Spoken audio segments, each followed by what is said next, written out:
Sejam muito bem-vindos ao canal Mesa de Debates. Eu sou o Guilherme, né? Hoje faço parte desse projeto junto com meu amigo André Bom Tempo e vamos começar mais uma live, né? E basicamente quase toda quarta do final do mês a gente conversa sobre vacina, né? Com a doutora Ana Carolina Hernandes, né? Para a gente discutir, ficar atualizado, né, perante as informações, né, que estão vindo, né, para a gente tentar, né, tentar sempre estar tá ligado, né, né, com as novidades, né, com o que tem de novo aí nessa questão tão essencial para nós nesse momento de pandemia. Então, estou aqui, né, com ela de novo, né, para a gente, né, falar um pouquinho da Coronavac, mas também falar um pouquinho, né, de outros temas também relacionados à vacina. Então é isso aí, né? Ana Carolina, tudo bem? Antes da gente começar, por favor, se apresente, até porque que o canal, nesse último período, cresceu quase 50%, então tem toda uma galera nova que não viu as nossas últimas lives. Nossa, que delícia! Bom, primeiro, obrigada por poder estar aqui com vocês de novo, uma delícia, importantíssimo. Eu sou médica, fui formada pela Faculdade de Ciências Médicas da Santa Casa de São Paulo, onde eu também fiz residência em pediatria, depois fiz especialização em alergia e imunologia na Escola Paulista de Medicina, mas na ocasião eu já basicamente comecei a trabalhar com imunização em outras clínicas primeiro, depois montando a minha clínica aqui, e aí, que é a Imunicare em São José, e depois algumas coisas assim. Então, basicamente, há 20 anos eu trabalho na área de imunização. Então, é um prazer enorme estar aqui, podendo trazer as informações científicas mesmo, sobre as mais diversas vacinas e tudo aquilo que o nosso público tiver dúvida, mande que a gente vai ter maior prazer em responder. Aí no final eu deixo os contatos para quem precisar, e aí de mídia, algum contato e tem alguma dúvida extra ou querer estender o assunto, para poder falar com a gente. Carol, então já vamos começar, né? Nesse último período surgiu várias notícias meio que questionando, né, a Coronavac, né? Alguns falam que tem uma baixa eficácia, né, da vacina, por conta de ser 50%, né, surgiu notícias, né, que inclusive sugeriram que ela tenha uma eficácia menor, né, do que 50% para alguns grupos, né? Eu queria saber assim, o que acontece, afinal. Bom, primeira coisa que é importante a gente entender é que as vacinas, principalmente as que foram liberadas inicialmente, elas realmente não englobam uma amostragem enorme de idosos nas suas análises. A gente estava no pico da pandemia, que no Brasil continua, mas na verdade no resto do mundo, Estados Unidos, por exemplo, onde a gente tem o desenvolvimento da Pfizer e da Moderna, hoje a gente tem um controle melhor, mas a gente estava no pico aí com a Europa, as Américas, enfim, geral, todo mundo. E, então, claro que os idosos eram os mais acometidos pela doença e, portanto, eram os grupos que a gente conseguia ter menos voluntários para os estudos. Então, isso não é uma particularidade da Coronavac. O índice de idosos por estudos, na verdade, vem crescendo, porque a gente vem acompanhando isso com a vacinação maciça. Mas eles eram grupos menores em todas as vacinas estudadas. Especialmente na Coronavac, o que tem sido feito agora? Eles têm dividido as eficácias por grupos etários, essa é uma das coisas, e uma coisa importantíssima da gente entender eles têm sido feitos estudos de efetividade. O que significa isso? Quando a gente fala na eficácia de uma vacina, a gente faz um estudo, a pessoa toma a vacina, a gente dosa a resposta imunológica a essa vacina, que no caso do Covid, como a gente já sabe, são tanto os anticorpos IgG, IgM quando a doença é aguda, né? Mas para resposta duradoura e de imunidade, IgG e anticorpos neutralizantes. As vacinas podem despertar essas duas respostas imunológicas, que é o que elas têm apresentado, em maior ou menor grau. Isso é a eficácia da vacina, é o nível de anticorpo que você precisa ter na maior parte dos indivíduos para que ele tenha proteção contra a doença ou contra formas graves da doença, que é o que as vacinas, nesse caso, especialmente buscam. Quando a gente fala em efetividade, isso se amplia. A efetividade é a gente, uma vez tendo aprovado essa vacina e vacinando a população em geral, verificar o impacto real daquilo na população e a proteção que ela traz. E por que isso é muito diferente? Porque isso varia tanto de população, quanto para faixa etária, quanto para várias áreas.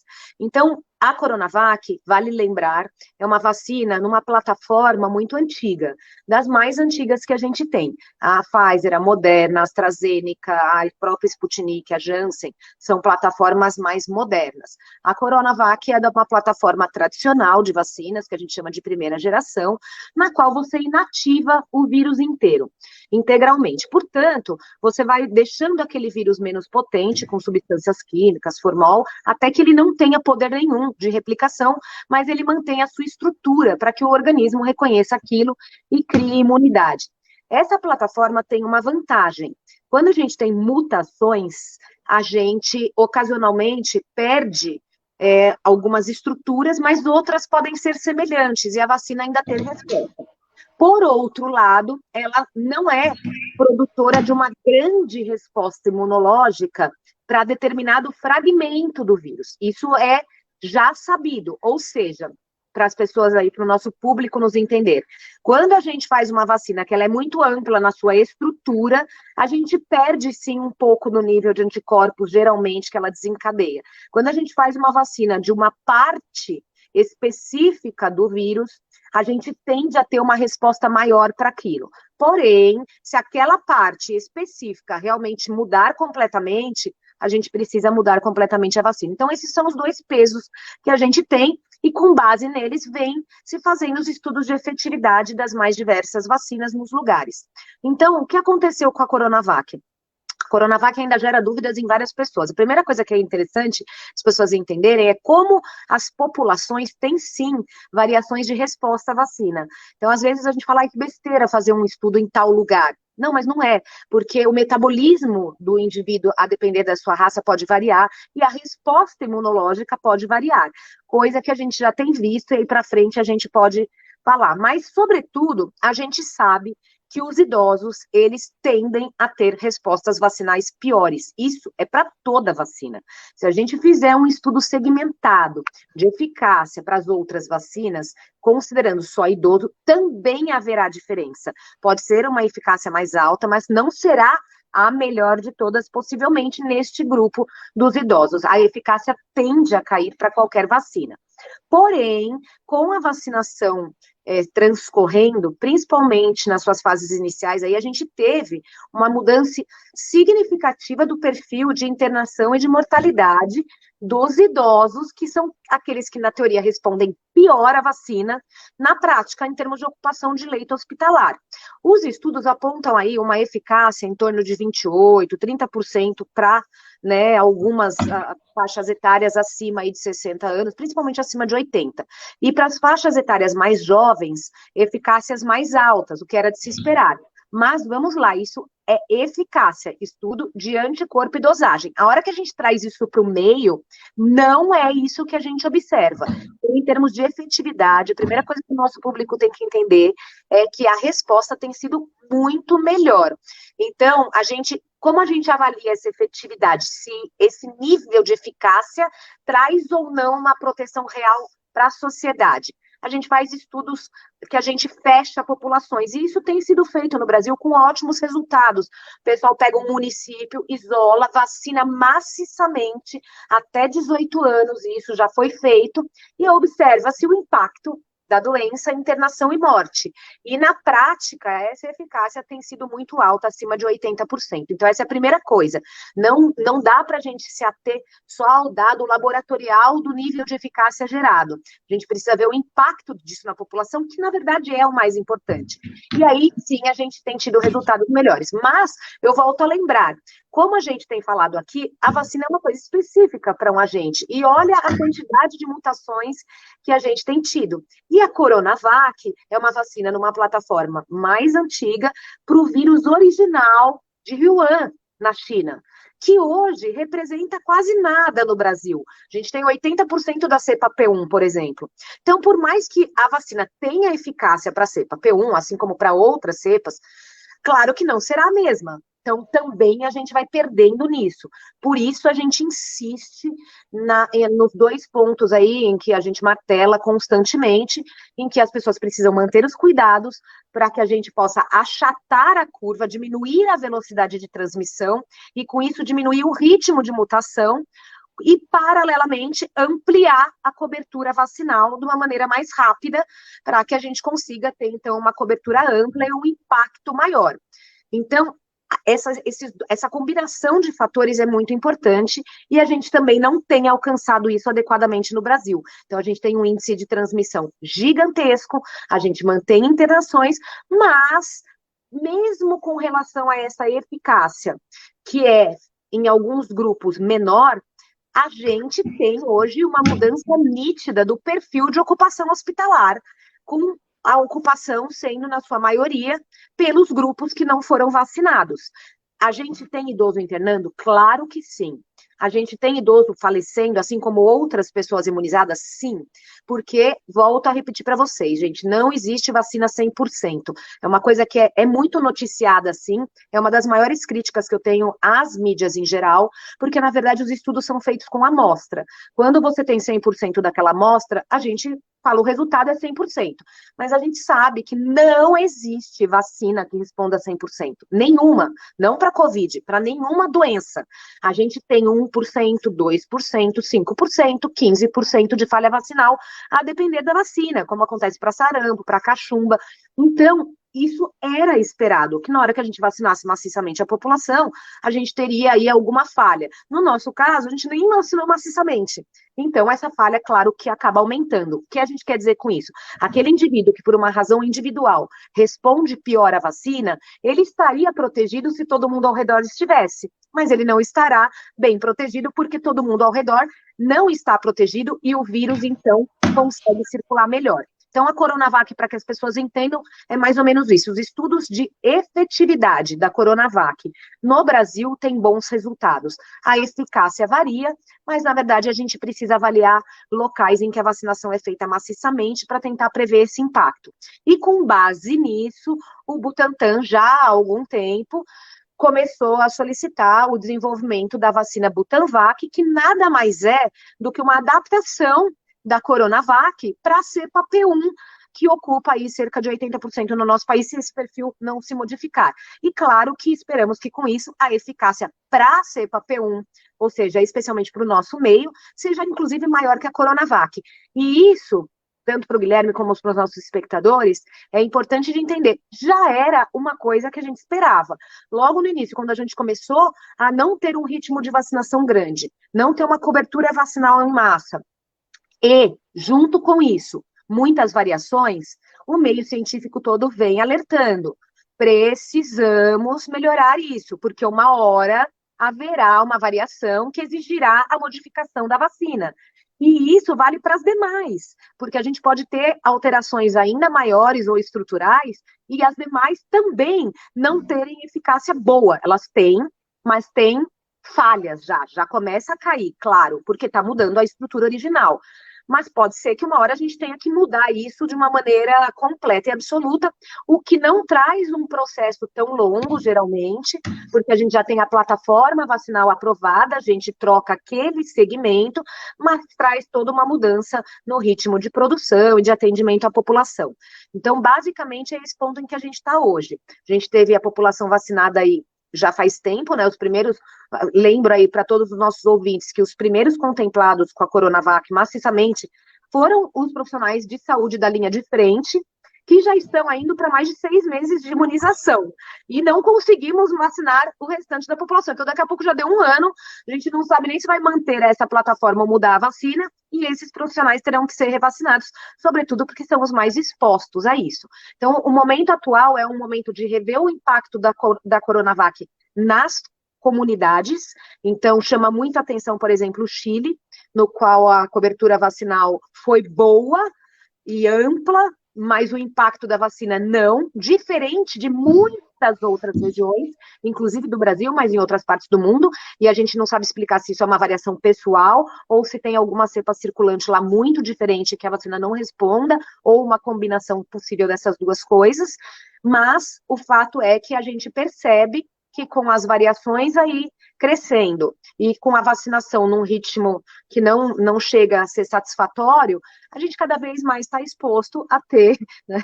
Tô sendo delicada ainda, porque foi a primeira pergunta, né? E aí a gente acaba tendo realmente um impacto na eficácia da vacina e na efetividade dela. Mas ainda tem apresentado, sim, uma ótima efetividade. A gente teve uma redução absurda de cerca de 70% na internação de idosos, o que é muito na mortalidade. Existe uma mortalidade que está girando em torno de 5%, por uma doença que era o inverso. O idoso lento, acima de 60 anos, 70% era a chance de óbito dele. Então, sim, teve um impacto substancial e, portanto, nos traz, sim, uma ótima perspectiva, mas precisamos melhorar. Sim, tem uma pergunta aqui da Rosane Lobo de Almeida, né, conhecida como minha mãe.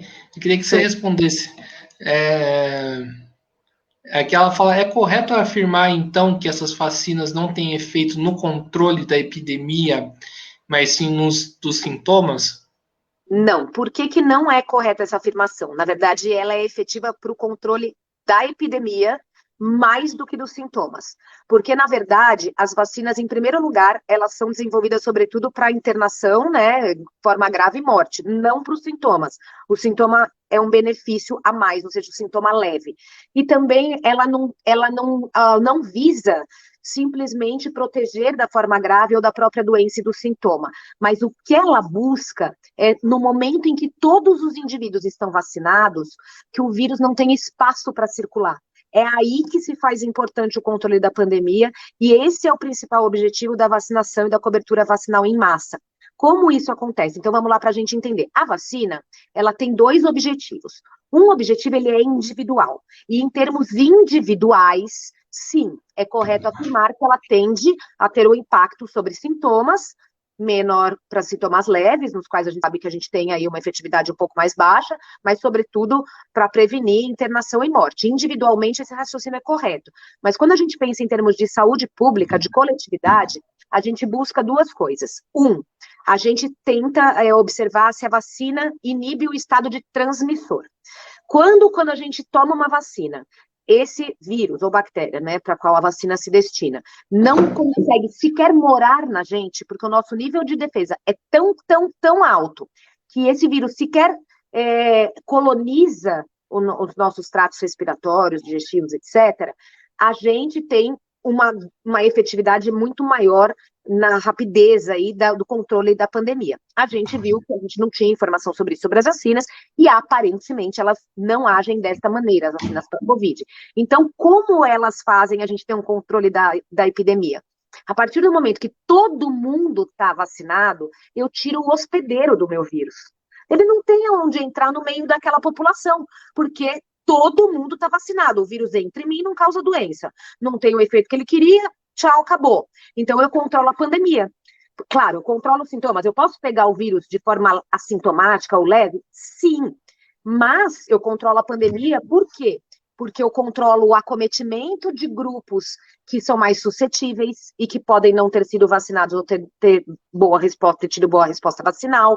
Eu controlo, sobretudo, a superlotação do sistema de saúde hospitalar e ambulatorial, né, no suporte a esses pacientes. Então, o que acontece? Quando a gente vacina, só que aí a gente tem que vacinar muita gente mesmo, acima de 75%, 80% possivelmente da população, para que o vírus não tenha hospedeiro, eventualmente até a faixa etária pediátrica, que é menos grave, mas que eu preciso, de repente, expandir, imunizar, justamente para começar a inibir essa possibilidade do vírus se alojar num ambiente bom para ele, porque na hora que ele entra num corpo que tem imunidade, ele começa a ser combatido de imediato. Então, ele se extermina ali. Então, eu começo a diminuir a circulação do vírus. esse é o maior benefício, a maior beleza do controle das pandemias historicamente com a vacinação, e isso vale para todas as pandemias que a gente teve sucesso em controlar com vacinação. É, sobretudo, o vírus não ter um bom hospedeiro. Seja um bom hospedeiro em mim, seja em outras pessoas, e, portanto, ele vai morrendo porque ele não tem como circular. E aí, claro, que faz parte da evolução natural do vírus, e replicando e mudando, isso é o acaso, e buscando formas que ele consiga se manter. E como o SARS-CoV é altamente mutante, como a gente viu, a gente pressupõe que será um vírus endêmico, ele vai sofrer tantas mutações que ele vai se manter circulando.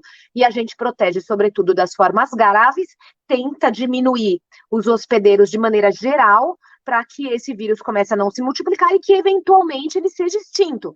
Isso pode acontecer, mas com o número de mutações acelerados, a gente não espera que isso aconteça para a Covid. Mas, basicamente, o controle, ele é, sim, da importância dos sintomas graves, os leves, eles não são os mais importantes, é um benefício extra, mas, sobretudo, com o controle dos sintomas, a gente desafoga o sistema de saúde, mas, sobretudo, a gente diminuir o habitat desse vírus, de forma que daí sim a gente consiga ter um controle do que a gente chama de pandemia mesmo. Sim, Carol, com o decorrer do tempo, né, essas vacinas para a Covid, elas poderão sofrer melhoras, atualizações, né, com o desenvolvimento, né, com o passar do tempo? Sem dúvida nenhuma. Na verdade, a vacinologia, ela tem sofrido grandes avanços desde quando a gente começou a ter a primeira vacina aí contra a varíola, depois as da poliomielite. Se a gente analisar isso em 50 anos, assim, é absurda 70 anos a evolução das vacinas. Então, realmente, era inimaginável pensar que se desenvolveria uma vacina, por exemplo, rapidamente. Então, a gente fica falando, uma vacina sempre demorou 10 anos para ser desenvolvida. Não, senhor. A vacina demorava 10, 15 anos, às vezes até 20 para ser desenvolvida, mas com o avanço da medicina, a gente primeiro consegue recursos tecnológicos, recursos científicos, investimento e tecnologias mesmo mais modernas para que as vacinas estejam sempre evoluindo. Então, hoje, no cenário mundial, a gente tem aí pelo menos 2 vacinas chamadas de terceira geração, que são a Pfizer e Moderna, que são as vacinas que a gente chama de genéticas, né? Que se usa um fragmento do RNA do vírus para gerar uma resposta no nosso corpo que sintetiza aquela partezinha dele que gera a resposta imunológica, e as vacinas de vetor viral, que são as vacinas da Oxford AstraZeneca, da Janssen, também a Sputnik, enfim, que você usa um chamado vetor viral. Ou seja, você pega um vírusinho inofensivo para a população geral, que é um adenovírus, diminui a capacidade de replicação dele, fazendo um processo de inativação parecido com o do Covid, mas ele fica um pouquinho ativo a ponto de levar este fragmento viral para dentro do nosso corpo e fazer o mesmo processo, então. Então, essas 2 vacinas são vacinas de última geração. Elas são bem modernas, já vêm sendo estudadas em termos de tecnologia há anos, mas o tempo de implementação e de desenvolvimento delas foi mais rápido, e a gente espera que isso aconteça numa velocidade cada vez maior. Isso em termos de plataforma vacinal. E quanto à necessidade de atualização da vacina, aí sim numa velocidade ainda mais rápida. E o que eu chamo de atualização da vacina? Justamente essa necessidade de, diante das mutações do vírus, a gente precisar mudar ou a cepa, no caso das vacinas que tem o vírus inteiro inativado, mudar a cepa inteira, ou o fragmento, ocasionalmente, que gera a resposta imunológica, uma vez que a gente pode sim ter uma cepa mutante, cujo fragmento não seja mais a proteína spike, ou que ela tenha uma grande alteração estrutural, né, seja ela mais com outra estrutura, e que a gente precisa, então, trazer essa adaptação para a vacina. Mas aí, nesse caso, é realmente um processo bem mais rápido do que esse desenvolvimento original da vacina. Seria, como a gente vem falando em algumas lives, mas para aqueles que nos acompanharam, muito semelhante ao que acontece com o processo da vacina contra a gripe, no qual, anualmente, a gente revê as cepas mais importantes, coloca 4 4 delas. Lembrando que as vacinas começaram aí com 2 cepas para gripe, depois 3, e finalmente agora a gente chega a ter vacinas com 4 cepas possíveis, que é uma coisa que também, possivelmente, se a gente tiver muitas cepas circulantes para a Covid, pode ser estudada e desenvolvida. Por que não termos uma vacina que tem 4 cepas de Covid e não uma? Então, eu creio que, em termos científicos, tá, o rumo seja exatamente esse, que a gente vá atualizando a vacina de acordo com a variação estrutural que ela exige e possivelmente ampliando a cobertura caso isso seja necessário para os impactos. Essa ampliação é um pouquinho mais demorada, porque aí muda um pouquinho a plataforma vacinal, mas a substituição costuma ser bem mais simples, fácil e rápida, mas certamente estaremos aí desenvolvendo constantemente vacinas com plataformas diferentes, já tem aí as vacinas em estudos, as ditas de DNA, que não se aplicam ao coronavírus, porque ele é um vírus de RNA, mas existem vírus que são vírus de DNA, e também não vão mudar o nosso material genético. Então, gostaria de reforçar aqui, é muito importante que o nosso público entenda que, na verdade, as vacinas são chamadas de terceira geração, porque se usam de plataformas gênicas, mas isso não quer dizer que aquilo entre no nosso DNA humano e mude alguma coisa do nosso DNA. Mais uma vez repetindo, as vacinas agem parecido com o vírus. Ele entra no nosso corpo, entra dentro da nossa célula, usa os nossos nutrientes para se multiplicar. A vacina faz a mesma coisa e a gente não vira um vírus gigante.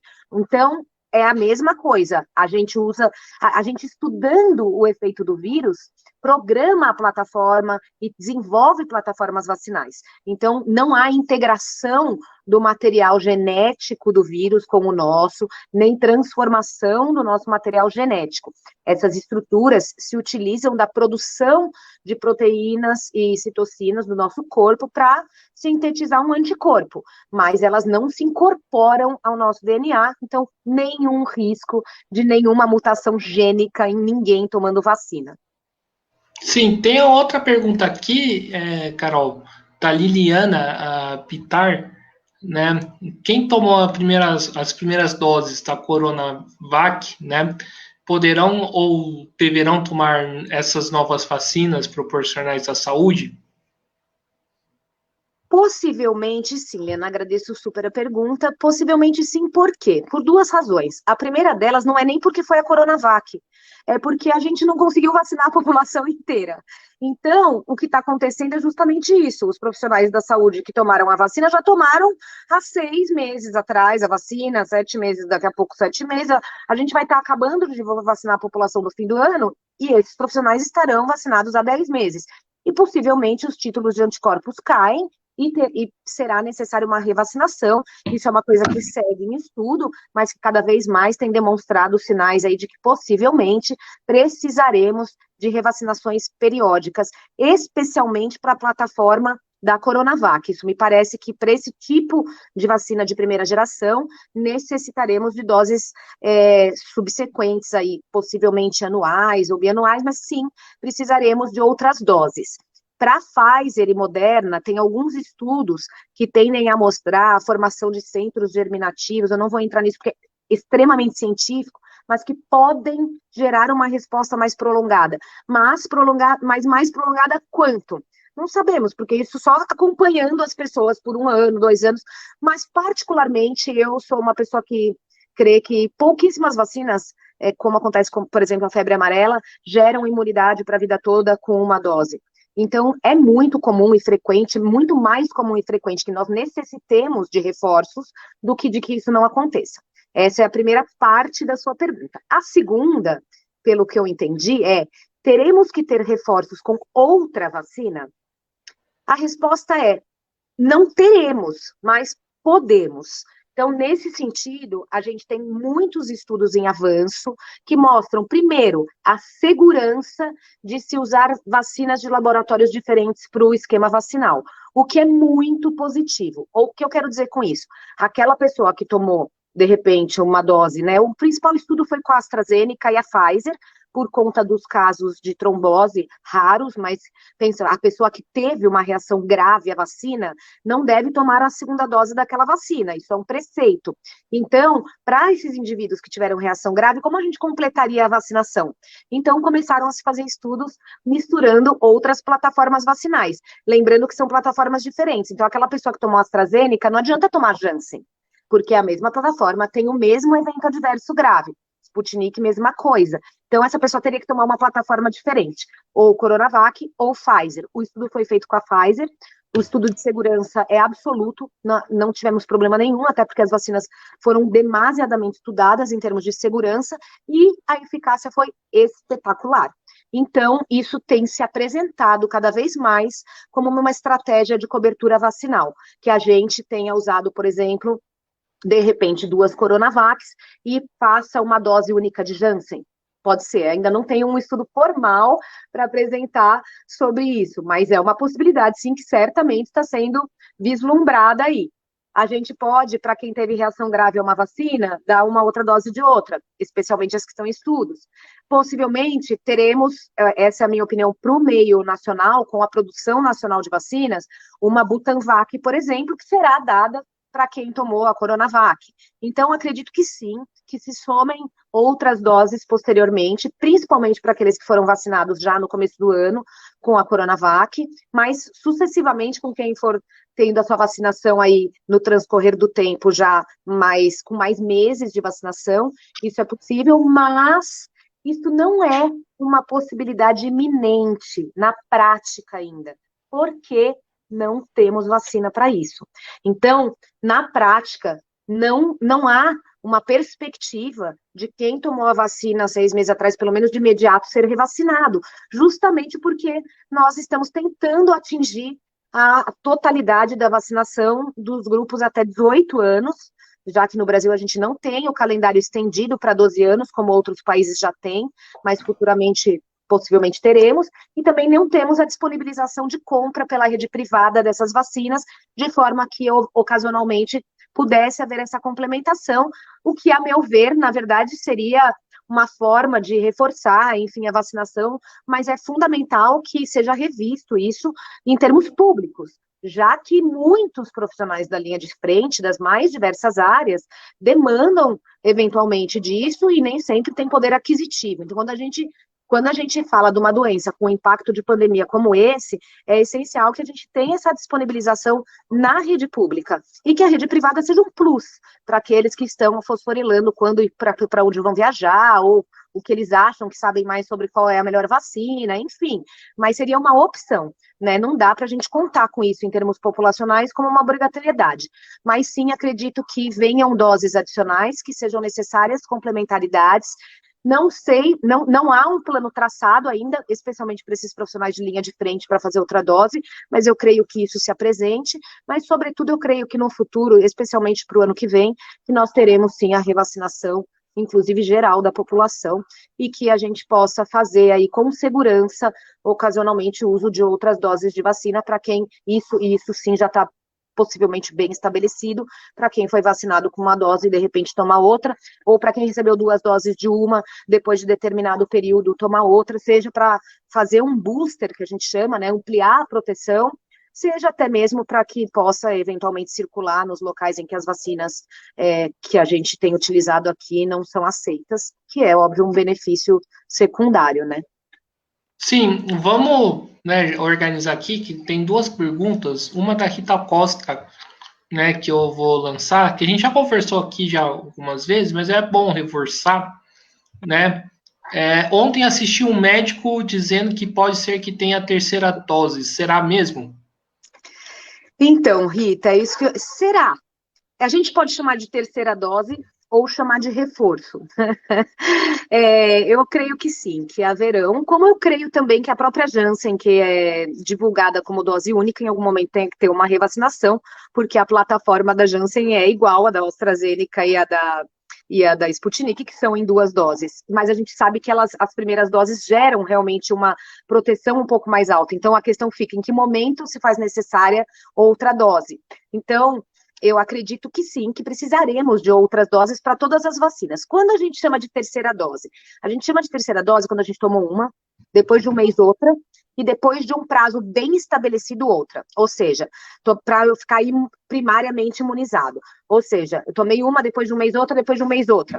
Então, o esquema para eu estar primariamente com uma manutenção ideal de vacinação foram 3 doses.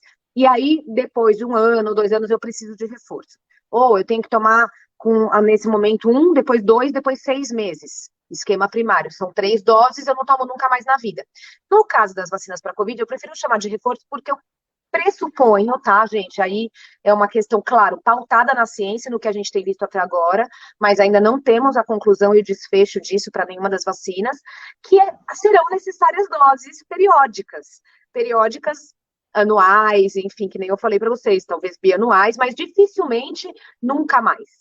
Então, reforços serão sim necessários, então outras doses serão sim necessárias. Seria uma boa estratégia a gente pensar numa terceira dose antes de 1 ano, especialmente para a vacina Coronavac, que se apresentou com uma eficácia menor aqui no Brasil? Sim, mas repito, isso ainda não será aventado enquanto a gente não conseguir programar a extensão da nossa vacinação. E também não sei se será feito com a própria Coronavac ou se seria feito, por exemplo, com a Butanvac. Em termos científicos, como estratégia, eu daria uma terceira dose da Coronavac, porque você vai fazer um booster vacinal maior, mas é para uma cepa que a gente já sabe que não é a prevalente. Então, a meu ver, faria muito mais sentido a gente dar, por exemplo, uma dose de Butanvac para a cepa P1, ou que se fossem 2, fazer um esquema vacinal novo. Mas no momento em que a gente dá outra dose, o que a gente faz? A gente só estimula o aumento da nossa proteção para aquela cepa da vacina. Então, talvez tenha mudado tanto que a gente ficar fazendo reforços com uma vacina que a gente depende, por enquanto, ainda da IFA que vem de fora e tal, seja pior. Mas sim, creio que seria uma boa estratégia, apesar de achar que ela ainda é longínqua pelo fato de ser impraticável mesmo, pela extensão da vacinação que a gente ainda precisa ter em termos de primeira e segunda dose para a população. Agora tem outra pergunta da Rosane Lobo de Almeida, né? Com relação à vacina AstraZeneca, a maioria das pessoas que têm reação de febre, calafrios, dores no corpo, dizem que essas pessoas que reagem dessa forma provavelmente desenvolveriam sintomas moderados ou graves se contaminados. É verdade isso? Na verdade, cada indivíduo responde de uma maneira à vacina. Então, a grande maioria das pessoas não tem reação adversa à vacina, tá? Isso é até legal, vou expandir um pouco a pergunta da Rosane, só para as pessoas entenderem. Porque me perguntam muito, nossa, Carol, eu tomei e não senti nada. E a outra pessoa teve um monte de sintoma. Então, quer dizer que eu não reagi? Não, não quer. A grande maioria das pessoas não tem nada. Aí, 1 para cada 10 tem dor local, 1 em cada 100 tem reações maiores, e 1 a cada, ou 4 a cada milhão, tem as reações mais graves. Então, não ter reação, primeira coisa, não é sinônimo de não ter resposta. Segunda coisa, a vacina da AstraZeneca, reforço, assim como a Janssen e assim como a Sputnik, que a gente não tem ainda, mas a Janssen a gente já começou a usar, elas se utilizam dessa plataforma de vetor viral. E isso, cientificamente, justifica que, ocasionalmente, ela dê um pouco mais de reação. Por quê? Porque a gente está levando, apesar de inativado, uma estrutura, que é a estrutura do adenovírus, que carrega dentro dele a parte que eu quero do SARS-CoV-2. Então, eu tô trazendo uma dupla estimulação imunológica para o meu corpo, tanto para o adenovírus como para o SARS-CoV. Então, ocasionalmente, a gente tem, sim, reações um pouco mais exuberantes. Essa é a primeira das coisas. Existe uma possibilidade da gente pensar, peraí, se essa pessoa reagiu assim a essa vacina, imagina se ela ficasse doente. Então, é uma das coisas que eu costumo perguntar muito. As pessoas, quando falam, ai, fiquei muito mal da vacina, eu falo, bom, certamente você ficaria pior doente. Mas é porque sempre ficaria. A gente sabe que a doença sempre é pior. Não faz sentido desenvolver uma vacina cujo efeito colateral seja pior que a doença. Então, sim, possivelmente, esses indivíduos que foram vacinados e tiveram reações, certamente ficariam piores de Covid, né, do que se a gente pensasse em termos de ser assintomático, mas a gente não tem estudos que pautem isso. Isso é possível, mas não tem nenhum estudo que se determine a estudar até porque é impossível a gente saber, porque a gente não consegue voltar para o estágio pré-vacinal para saber se essa pessoa ficaria mais grave ou não. Então, a gente não consegue ter essa resposta em bons estudos científicos. A gente consegue ter isso em termos de especulação. Mas o que a gente sabe é que realmente ela gera um pouquinho mais de eventos, não são com maior gravidade, na grande maioria da população. Os eventos realmente mais graves foram esses eventos de trombose, que são muito raros, mas que têm sido bem controlados, bem notificados. Aproveito aqui para deixar a dica, caso alguém tenha sido vacinado com a vacina Oxford AstraZeneca, que foi a que eu tomei, tá? Ou com a Janssen, porque foi a gente brinca, né? A que tinha. Então, mas é uma ótima vacina, eu sem problema nenhum tomaria qualquer uma delas, até a Coronavac, mas fica a dica, como ela tem essa possibilidade desse evento adverso, apesar de raro, quem tomou a vacina deve observar, especialmente nas primeiras 2, 3 semanas, mas se quiser ser bem criterioso nos primeiros 30 dias, dor persistente e forte nas pernas, no abdômen ou na cabeça, tá? Porque os trombos costumam acontecer nos membros, então eles dão muita dor, então a gente começa a ter uma dor, que não é aquela dor da vacina 1, 2 dias, você tem mal-estar, dor no corpo que dói tudo, não. Doeu, melhorou tudo, mas fica doendo só a perna, mas muito. Então, essa dor que não responde bem, que começa a persistir numa área bem localizada, ela deve ser avaliada. Essas pessoas devem procurar seus médicos ou um serviço para serem orientadas a fazer uma investigação para ver se tem trombose, fazer exames para isso, para poderem controlar esse sintoma com segurança. E, sobretudo, porque a depender da extensão disso, elas não devem ser vacinadas de novo com essas vacinas. A Janssen, por enquanto, está em uma dose só. Então, teve, mas não vai tomar outra dose. Mas, imagina quem teve, não notifica, ou não descobre, ou não verifica esse efeito, e ocasionalmente toma a segunda dose, pode sim ter um efeito pior. Então, essa é uma orientação bem importante. Dor persistente e intensa nos membros, ou no abdômen, ou na cabeça, são motivo de você pelo menos consultar um médico, e especialmente se isso passou 2, 3, 4 dias da vacina e não está melhorando.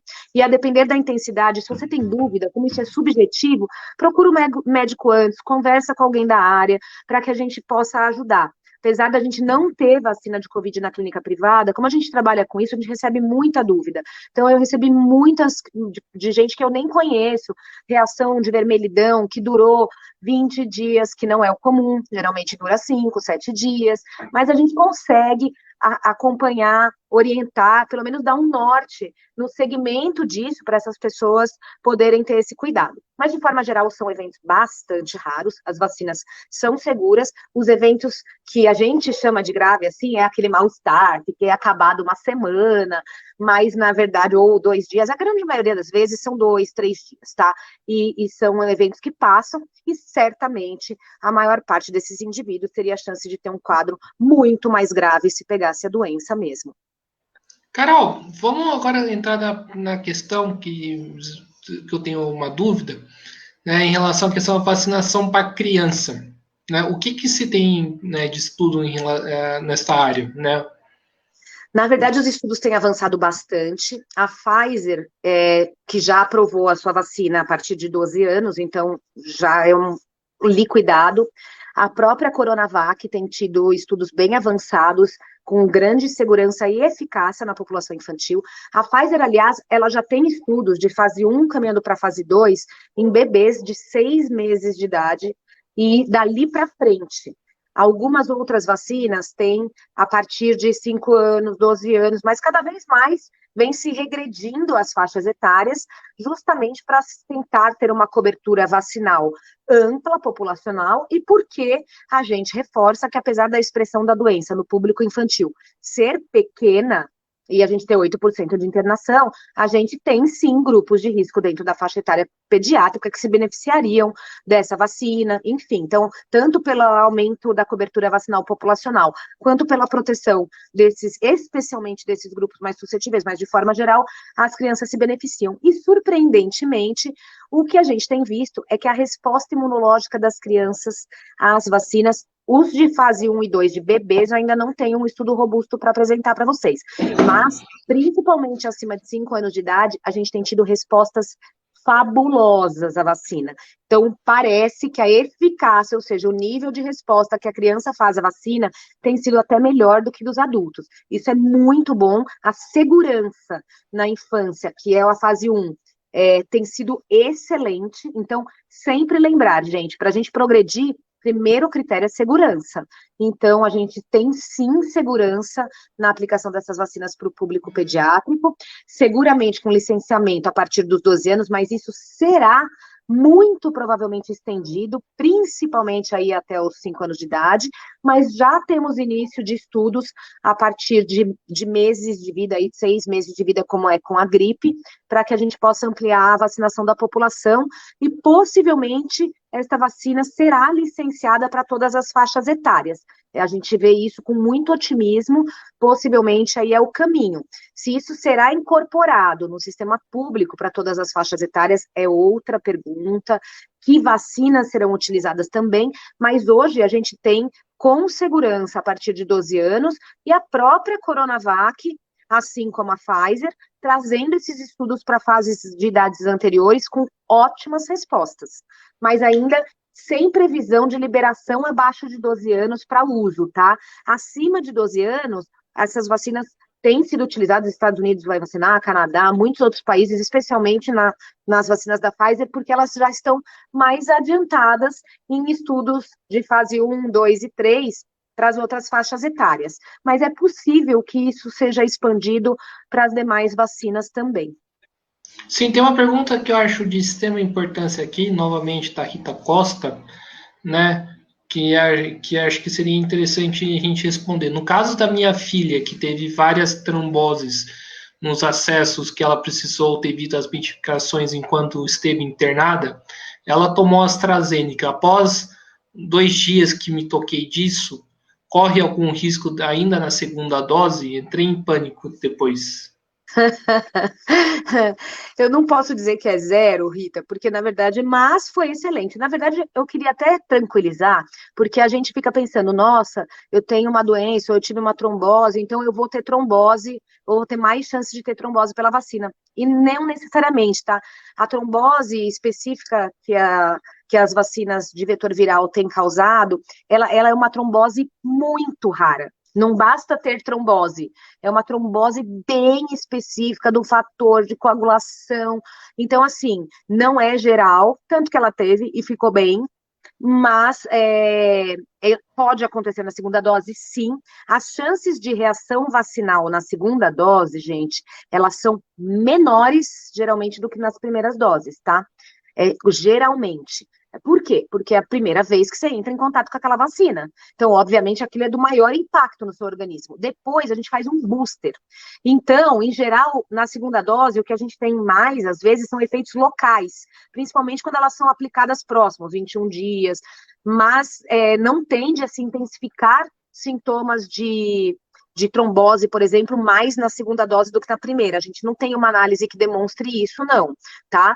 Então, a recomendação é que sim, que ela seja vacinada, e aí, se precisar, me manda um inbox para a gente avaliar se existem cuidados individualizados que ela possa fazer, que a gente não de forma geral faz. Mas aí preciso saber direitinho da condição das tromboses dela, conversar com vocês e te passar uma orientação específica, porque é uma situação isolada. Senão as pessoas começam a se apropriar das informações de maneira inadequada. Mas peço a gentileza de você me mandar inbox para a gente poder fazer uma avaliação legal do caso dela e, ocasionalmente, a gente tem, sim, recursos para que ela faça essa segunda dose com um pouco mais de segurança e você não fique desesperada desse jeito, mas foi um sucesso. Você vê que é tão raro que realmente os índices são muito baixos, né, que nem a gente fala. A chance de um anticoncepcional, de tabagismo, de outras coisas provocarem trombose letal é muito maior, 10 vezes, 20 vezes maior do que a da vacina. Sim, agora, né, a gente tem acompanhado, né, aqui, Carol, né, os famosos sommelier de vacina, né? Pessoal que quer escolher a vacina, né? Tipo, não vou tomar da Coronavac, eu só tomo da Pfizer, da AstraZeneca e assim vai. Eu queria que você respondesse, né? Quais são os riscos que esses pessoas que querem degustar a vacina estão correndo, né? E também, né, se faz sentido também isso. Ai, gente, se vacina fosse vinho, tava ótimo, né? A gente provava, cada um tomava o que gostasse e tava perfeito, mas na verdade não é. Então vamos lá. A que riscos essas pessoas estão sendo submetidas? Bom, a primeira coisa que eu queria falar é que, assim, é muito difícil a gente determinar o que é melhor, qual é a melhor vacina diante de tantas variantes que a gente tem. Porque se a gente pensar especificamente em eficácia para a cepa original, por exemplo, os índices das vacinas de RNA são maiores como são esperados para o futuro. Essa é uma plataforma vacinal que será incorporada para outras doenças e a gente sabe que a eficácia dela tende a ser maior, graças a Deus, porque isso é parte do avanço da medicina. Se a gente está desenvolvendo vacinas que são cada vez menos eficazes, alguma coisa está esquisita. Então, era assim, de se esperar e elas tendem a ter essa eficácia maior. Por outro lado, elas têm grande especificidade. Então, se a gente, a depender da variação que a gente tenha, por exemplo, elas podem perder a eficácia e terem que ser reproduzidas com essa nova variante aí, com essa nova variação estrutural. Essa é uma das coisas. A gente sabe que as diferentes vacinas respondem de maneiras diferentes, por exemplo, às variantes. A gente tem uma perspectiva de que a Coronavac, por exemplo, que é uma vacina de vírus inativado, tem uma eficácia cruzada para várias variantes, que a gente não sabe se acontecerá com todas as vacinas. Por exemplo, a Oxford AstraZeneca, o que deve acontecer com a Janssen também, enfim. Uma resposta, por exemplo, que foi muito ruim para a cepa sul-africana. Então, é melhor? Depende. Para o sul-africano, tomar uma Oxford AstraZeneca é pior do que tomar uma Coronavac, porque a Coronavac se demonstrou mais eficaz para aquela variante do que as demais, né, essas outras vacinas. Para as variantes que têm sido estudadas, e no Brasil a gente tem tido uma boa eficácia, mas isso muda muito, muda de resposta populacional, muda de acordo com as cepas, variantes e circulantes no meio, mas, sobretudo, gente, o que as pessoas têm que entender que aí é que falhou, é que, primeiro, enquanto você está esperando tomar a vacina que você acha que é a melhor para você, você não tomou nenhuma. Então, na verdade, você não está protegido de nada. Você está correndo o risco diário de pegar uma doença que potencialmente pode ser grave, que a gente tem visto com as mutações, a mudança do cenário de internação, claro, porque reduziram idosos, mas com alguma evidência de que, na verdade, aumentou mesmo a gravidade no adulto jovem. Então, você está se expondo à doença esperando, lembrando mais ainda, as vacinas demoram 2 a 3 semanas para fazer efeito. E muitas vezes requerem outra dose. Então, adiar para vacinar é um completo contrassenso. O que a gente quer, que nem a gente vem falando, e que é importante, é que as pessoas se vacinem maciçamente, para a gente ter um controle da doença. Então, ficar esperando para escolher, e enquanto isso a gente não. A vacinação fica lenta e atravancada e a gente não tem cobertura vacinal, é terrível.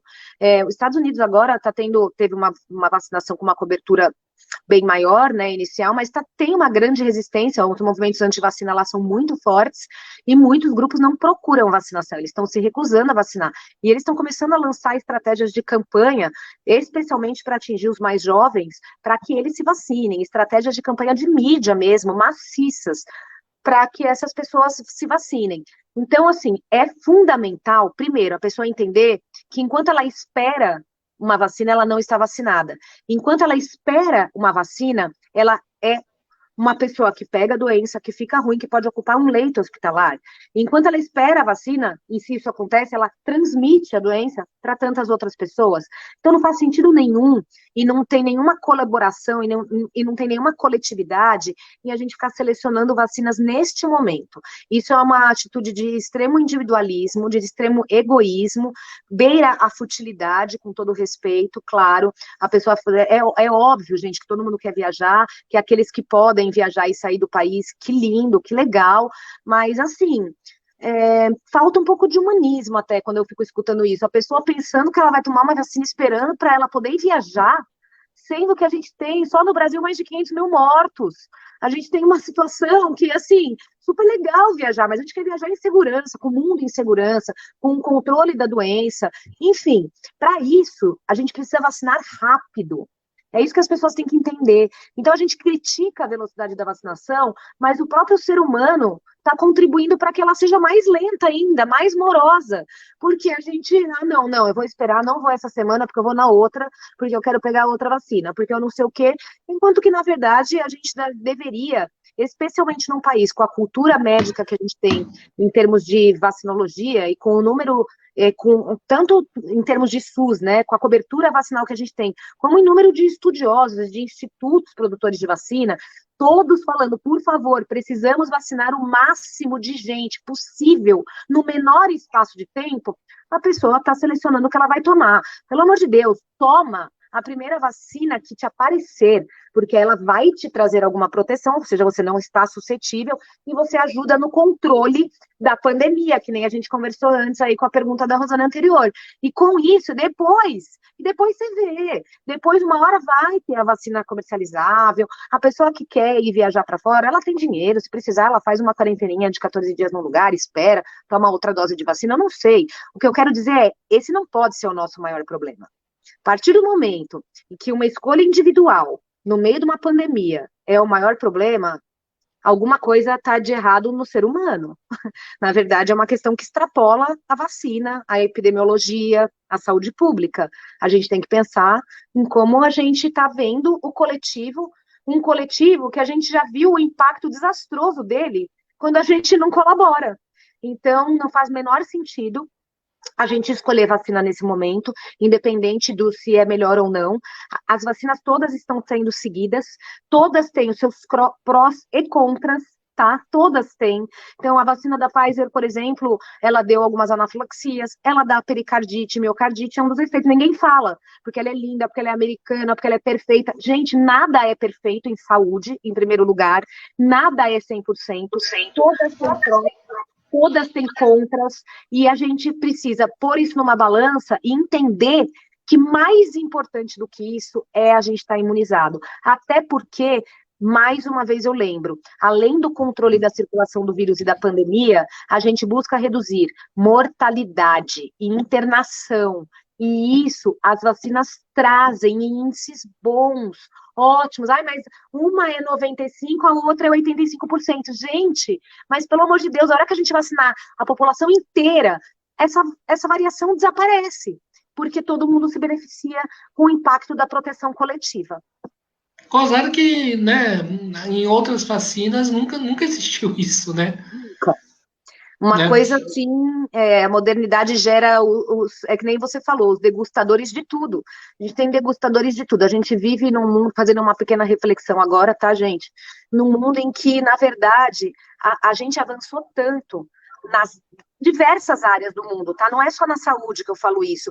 A gente cresceu tanto e a gente se especializou tanto para que, de repente, com o advento da mídia, que pode ser usada para o bem, claro, óbvio, e muitas vezes, mas para que as pessoas se declarem doutoradas numa área que tem alguém que só estudou aquilo a vida inteira e ela nunca estudou, mas ela ouve, escuta e argumenta ainda. Eles falam assim, você acha que só porque eu não sou aquilo, eu não sou inteligente para pensar? Claro que você é super inteligente para pensar e deve. E a ciência, gente, em qualquer área, é assim que ela se desenvolve, com o pensamento, com a formulação de uma hipótese e com a investigação que traz a resposta a isso. Então, a gente não pode só fazer a pergunta e depois responder o que a gente achou porque a gente é inteligente, ou se acha inteligente, ou sei lá. Na verdade, a pergunta requer uma investigação e uma resposta. E quem estuda isso? O especialista na área. Então, a gente está num momento muito crítico de, em todas as áreas, tá? Seja ela meio ambiente, seja no social, seja na questão dos indígenas, seja na questão da vacina, enfim, nas mais diversas áreas, o que está acontecendo é que a gente está deixando de ouvir quem mais estuda aquilo a vida toda, para dar crédito para quem mais tem ibope na mídia com aquilo, que não tem um conhecimento muitas vezes tão profundo. Então, fica aqui a minha reflexão, foi um desabafo, mas é um momento que é muito crítico em várias áreas e que a gente tem que tomar muito cuidado, porque a mídia só vai crescer. e as especialidades também. Então, o que precisa é a gente pensar em como a gente reforça o apoio e a interlocução entre as especialidades e o público, de forma em que isso se torne de alguma maneira mais acessível e que essas pessoas tão estudiosas sejam mais acessíveis, de maneira que elas consigam ter algum destaque e serem mais ouvidas do que os que só têm opiniões sobre os assuntos. Sim, tem uma pergunta aqui da Janaína. Eu vou dar prioridade às perguntas que as pessoas vão mandar para a gente, né? Porque acho que seria importante fazer esse diálogo. Então, vou pergunta da Janaína. Quem tomou Coronavac na primeira dose pode tomar de outra fabricante na segunda? Deve aguardar a disponibilidade da Coronavac, mesmo que o intervalo entre as vacinas seja maior do que o recomendado? Sim, na verdade, hoje as plataformas adotadas por todos os governos, na verdade, em todos os países, é que se você começou a vacinação com um laboratório, você deve manter a vacinação, a princípio, com este laboratório. Isso é um consenso já mundial, a gente sempre faz. A gente sabe que o estudo da Coronavac, só para tranquilizar a população, ele foi liberado com 14 dias de intervalo entre as doses, que é o intervalo mínimo. E esse intervalo, ele gera uma eficácia menor. É que isso foi feito para que a gente pudesse acelerar o estudo, já que a gente sabe que um intervalo maior terá maior eficácia. No caso da Coronavac, como essa primeira dose gera uma eficácia um pouco menor que as outras vacinas, é muito importante que não se atrase a segunda dose, para a gente atingir a eficácia total da Coronavac. Mas, a princípio, eles têm pedido que a gente aguarde para tomar outra dose, ou seja, a gente não tem uma regulamentação que permita, se você tomou a Coronavac, mas passaram 28 dias e tem uma AstraZeneca, você tome. O nosso sistema não permite isso, apesar dos estudos estarem trazendo mais segurança nesse sentido e possivelmente isso ser aprovado depois. Mas a gente está na fase ainda que os estudos estão mostrando que isso é seguro, mostrando que isso é eficaz, mas a Coronavac até agora não foi liberada uma publicação de estudo com a Coronavac, as intercambialidades foram feitas entre Oxford, AstraZeneca e Pfizer, então a gente não tem como nem sequer tentar fazer isso. Na verdade, a pessoa corre o risco de ficar com uma imunização falha para todo lado. Então, a recomendação hoje no Brasil é que quem tomou Coronavac, tome Coronavac. Quem tomou AstraZeneca, que nem eu, espere 3 meses e tome depois. A Pfizer será feita no mesmo intervalo. Lembrando que não é o intervalo das vacinas, tá? O intervalo delas seria de 1 mês. Mas, na verdade, como a primeira dose dá uma eficácia maior, a gente consegue, com isso, vacinar mais gente. Então, olha só, a própria estratégia já prevê que o mais importante é ter muita gente vacinada. Eu vou tomar minha segunda dose só em agosto, então eu não estou imunizada ainda. Posso ter uma proteção melhor do que quem não tomou nada, mas eu preciso da segunda dose. Mas é mais importante para o impacto da pandemia que a maior parte das pessoas tome pelo menos a primeira dose, especialmente desses laboratórios ainda por cima, do que a gente trazer a segunda dose para mais cedo e não conseguir vacinar mais gente. Então, hoje a estratégia que a gente tem de saúde pública não é a bula do produto, a bula é 1 mês de intervalo. É ampliar o intervalo de vacinação da Pfizer e da Oxford AstraZeneca e manter o da Coronavac, que tem a sua eficácia menor, de forma que a gente atinja o total da eficácia dela antes. Mas você não consegue, se atrasou 1 semana ou 2 semanas, tomar outra vacina. E também nem precisa, porque mesmo com alguns atrasos, eles têm sido relativamente curtos, a ponto de não ter um impacto na eficácia final da vacina, tá? Então, isso é o mais importante. Ainda que essa segunda dose de Coronavac atrase 1 ou 2 semanas, óbvio que não é o ideal, porque isso significa que a gente não tem a proteção que a gente gostaria, e a gente fica ainda mais preocupado com os cuidados que a gente tem que manter de toda maneira. Mas, ainda que se estenda por 2 semanas e que a vacinação não venha, quando ela vier, sim, ela atinge a sua eficácia de estudo. A menor eficácia foi a da aprovação, do estudo de aprovação. As outras tendem a ser maiores, especialmente no intervalo aí de mais 1 mês de vacina. A partir daí, a gente realmente não tem estudos que também justifiquem, depois de 2 meses, dar uma dose, mas não é o que vem acontecendo. Então, a sugestão é que aguarde até porque é o protocolo governamental adequado e é a única forma da gente seguir com a vacinação, a não ser que eles mudem a estratégia e a liberação das vacinas. Carol, agora perspectiva para o futuro, né?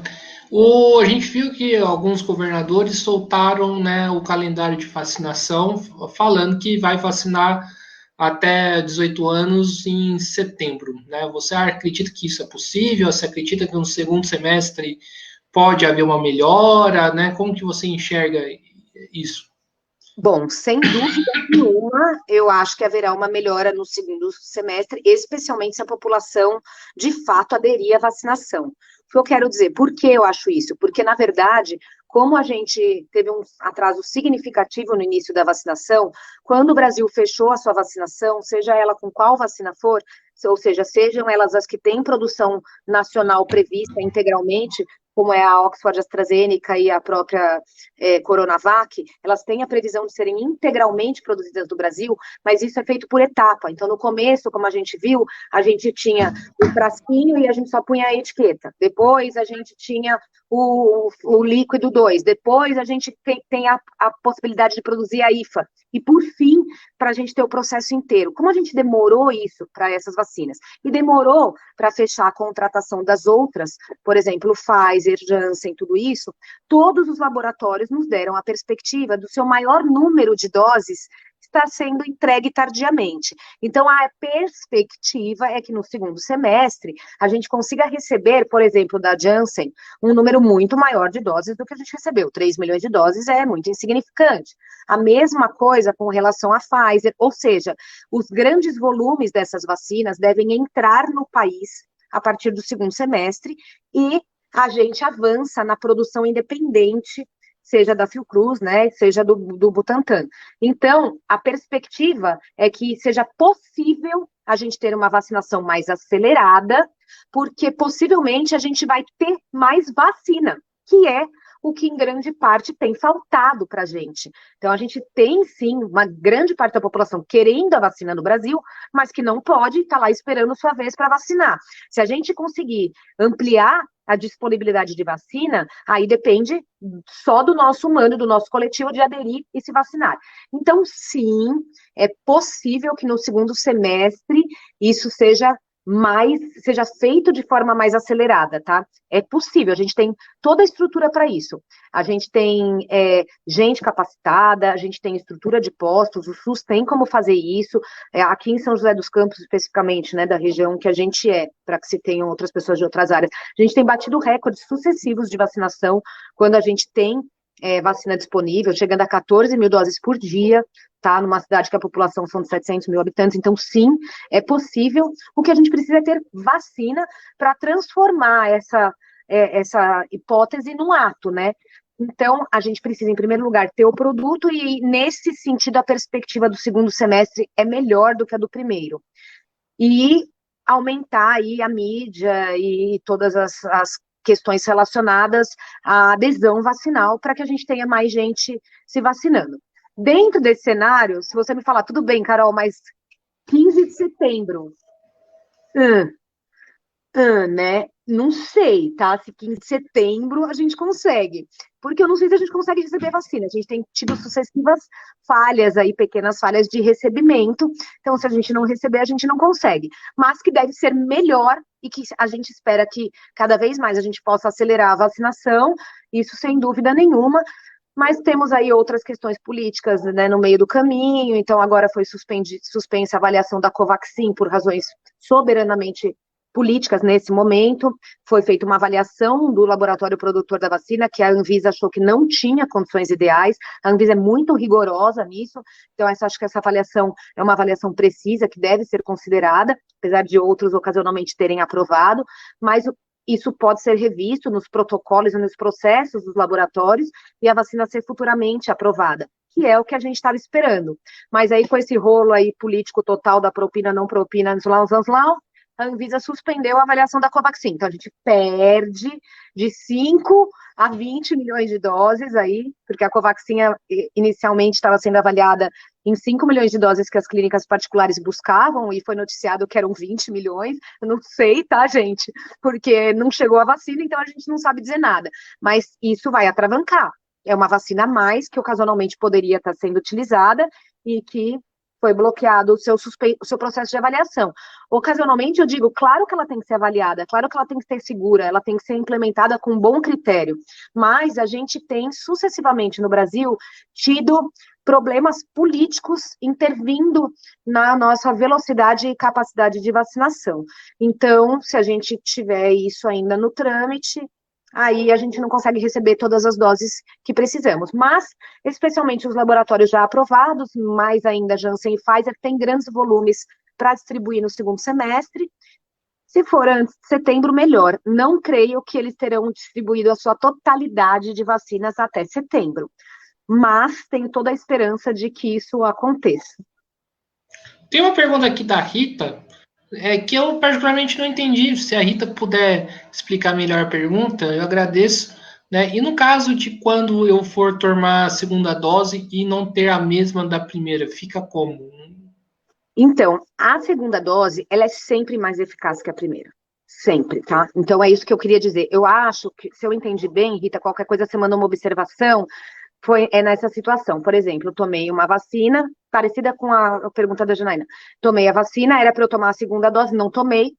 E aí? E aí, o que vai acontecer? Será que essa segunda dose vai ser eficaz? Então, sim, tá? O que a gente sabe é que a segunda dose é eficaz. Isso também é uma regra para todas as vacinas. A gente diz que não tem vacina perdida. Sempre que a gente toma outra dose, ela é mais eficaz que a primeira. Por quê? Porque a primeira, ela gerou célula de memória. Então, a gente já faz uma replicação maior daquilo, porque isso é reativado na segunda dose, e ainda tem o estímulo da segunda dose. Então, sim, ela é eficaz. Ela é tão eficaz quanto a primeira, vamos supor que não tem estudo, tá? É uma suposição. Que a gente tenha tomado uma dose de Coronavac e aí acabou. Acabou a vacina no mundo inteiro, não tem nada. E a gente vai ficar 6 meses sem tomar nada. E aí, depois de 6 meses, só tem a Coronavac. Aí eu vou tomar outra dose da Coronavac. Essa outra dose, ou ela vai ter a mesma eficácia da primeira, ou maior, tá? Então, nunca será menor, só para que vocês entendam. O que acontece é que, se a gente expande muito o intervalo, a gente expande o tempo que a gente está desprotegido. Então, não é o ideal, claro. Tá? O ideal é que a gente tenha aí esses intervalos dentro da possibilidade preservados. Outra situação é a gente pensar, por exemplo, que a gente tomou uma Coronavac, e aí eu vou tomar uma outra dose de outra vacina. Aí, será que ela vai ter a mesma eficácia? Os estudos, isso precisa de muito estudo, tá? Isso não é uma resposta simples e, em geral, a gente precisa de estudos. Graças a Deus, com a evolução da vacinação e com esses eventos adversos, a gente conseguiu começar a desenvolver estudos com um número razoável de gente para fazer essa mistura de doses. E tem se mostrado efetivas. Mas a gente precisa dessa mistura para outros laboratórios para saber qual será o comportamento de eficácia disso. Ou seja, basta, por exemplo, o estudo que foi liberado agora, ele foi a mistura, como eu falei para vocês, de Pfizer e AstraZeneca. Basta você tomar uma dose de AstraZeneca e uma de Pfizer. Você não precisa tomar 2 da AstraZeneca e 2 de Pfizer. Ou tomou uma AstraZeneca, tomar 2 Pfizer depois, que seria o esquema da Pfizer. Por hora, parece que isso não é necessário. E que sim, que a segunda dose, mesmo que de outro laboratório, mantenha a sua eficácia. Mas a gente precisa ampliar esses estudos para todas as vacinas, né, para fazer uma mistura de todas as vacinas, e isso foi, em grande parte, desencadeado pelo tipo de evento adverso que a AstraZeneca gerou, então eu não sei se haverá interesse em se fazer esse estudo também com a Coronavac, mas sim, é seguro que indivíduos que tenham tomado uma vacina tomem outra depois, e a segunda dose deve sempre ser, na verdade, mais eficaz que a primeira. Tem agora a pergunta do José Ricardo, né? Ele pergunta aqui qual é o melhor método de vacina: vírus atenuado, vetor viral ou RNA mensageiro? Isso aí inclusive tem uma pergunta parecida que eu ia fazer, né? Se existe vacina boa, vacina ruim. Acho que você pode responder. É super boa essa pergunta, é importantíssima. Qual é o melhor método? O melhor método, na verdade, primeiro é o método disponível que a gente tem, mas pensando cientificamente, os métodos mais modernos tendem a ser melhores, claro, em termos de eficácia, porque eles são o desenvolvimento final da vacina. Então, que nem eu falei para vocês, cada vacina tem uma característica dentro do método que ela é produzida. Se você for pensar em cobertura de variante, possivelmente a Coronavac seja uma das mais, ao método, né? O vírus é inativado. Por que eu tô falando inativado? Porque para as vacinas de Covid, a gente não tem vírus atenuado, tá? Vírus atenuado de Covid. A gente usa o adenovírus, mas de Covid não existe nenhuma de vírus atenuado, ou seja, nenhuma vacina tem nada vivo de Covid, tá? Mas as vacinas de vírus atenuados para outras plataformas, expandindo a sua pergunta para outras áreas, elas são muito potentes, tá? Mas é que não se aplicam aqui. Ou seja, a febre amarela, uma vacina de vírus vivo atenuado, é uma vacina de uma potência extrema. Sarampo, rubéola, cachumba também, catapora também. São vacinas que eu ouso dizer que são das mais eficazes. Elas costumam ser em menos doses e durar por longo tempo, justamente porque elas trazem o causador da doença na integridade vivo, mas fraquinho. Isso gera uma resposta imunológica muito efetiva, mas a gente não tem isso para a Covid. Então, para a Covid, o que a gente tem é o inativado, que tem essa grande virtude de, ocasionalmente, ter uma cobertura maior para variantes, porque ele tem toda a complexidade de sua estrutura ali, mas que gera um nível de anticorpo um pouco menor. Nesse sentido, as vacinas mais modernas, elas são mais específicas, então elas perdem em termos de variante, possivelmente, mas elas ganham em produção e eficácia. Elas são os métodos mais modernos de vacinação, inclusive buscando uma coisa que é a aceleração da produção da vacina. Muitas vacinas têm processos lentos para serem produzidos, as de vírus inativados, as de vírus atenuados. As vacinas de RNA, uma vez estabelecida a plataforma, elas são de produção muito mais rápida. Então, elas conseguem atender grandes demandas populacionais de uma maneira mais rápida, com uma eficácia alta. Então, de diferentes formas, cada uma tem a sua qualidade e tem o seu contrinha. Eu não vejo contrinha em vacina, né? Mas nesse sentido, de ter uma eficácia talvez menor para variante, num caso, e no outro caso de ter um nível de anticorpo um pouco menor. Mas não existe o que a gente chama de vacina ruim. Esse é o ponto. A gente pode qualificar as vacinas, mas ruim não, porque senão elas não seriam aprovadas, tá? Isso é que é importante as pessoas entenderem. Quando a gente determina o padrão de eficácia de uma vacina, especialmente acima de 50%, mas considerando que seria para sintomas leves, mas acima de 70%, 80% para sintomas graves, é perfeito, essa vacina é espetacular.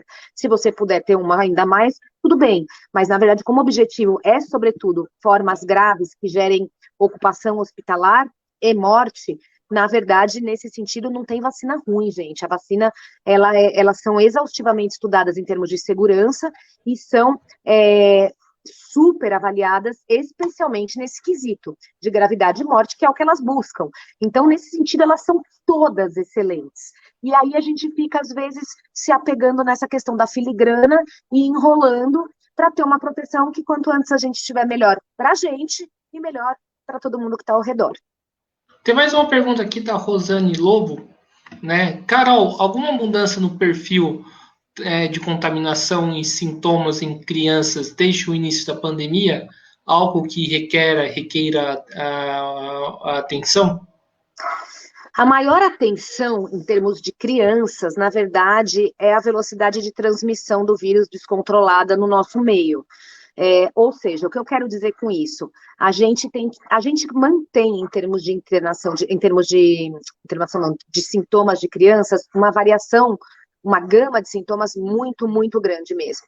Então, as crianças, na sua grande maioria, ainda são com sintomas leves ou assintomáticas. A gravidade, em estudos comparativos com o ano anterior, ela caiu, por incrível que pareça. Ela chegou de 0,65% para 0,37%.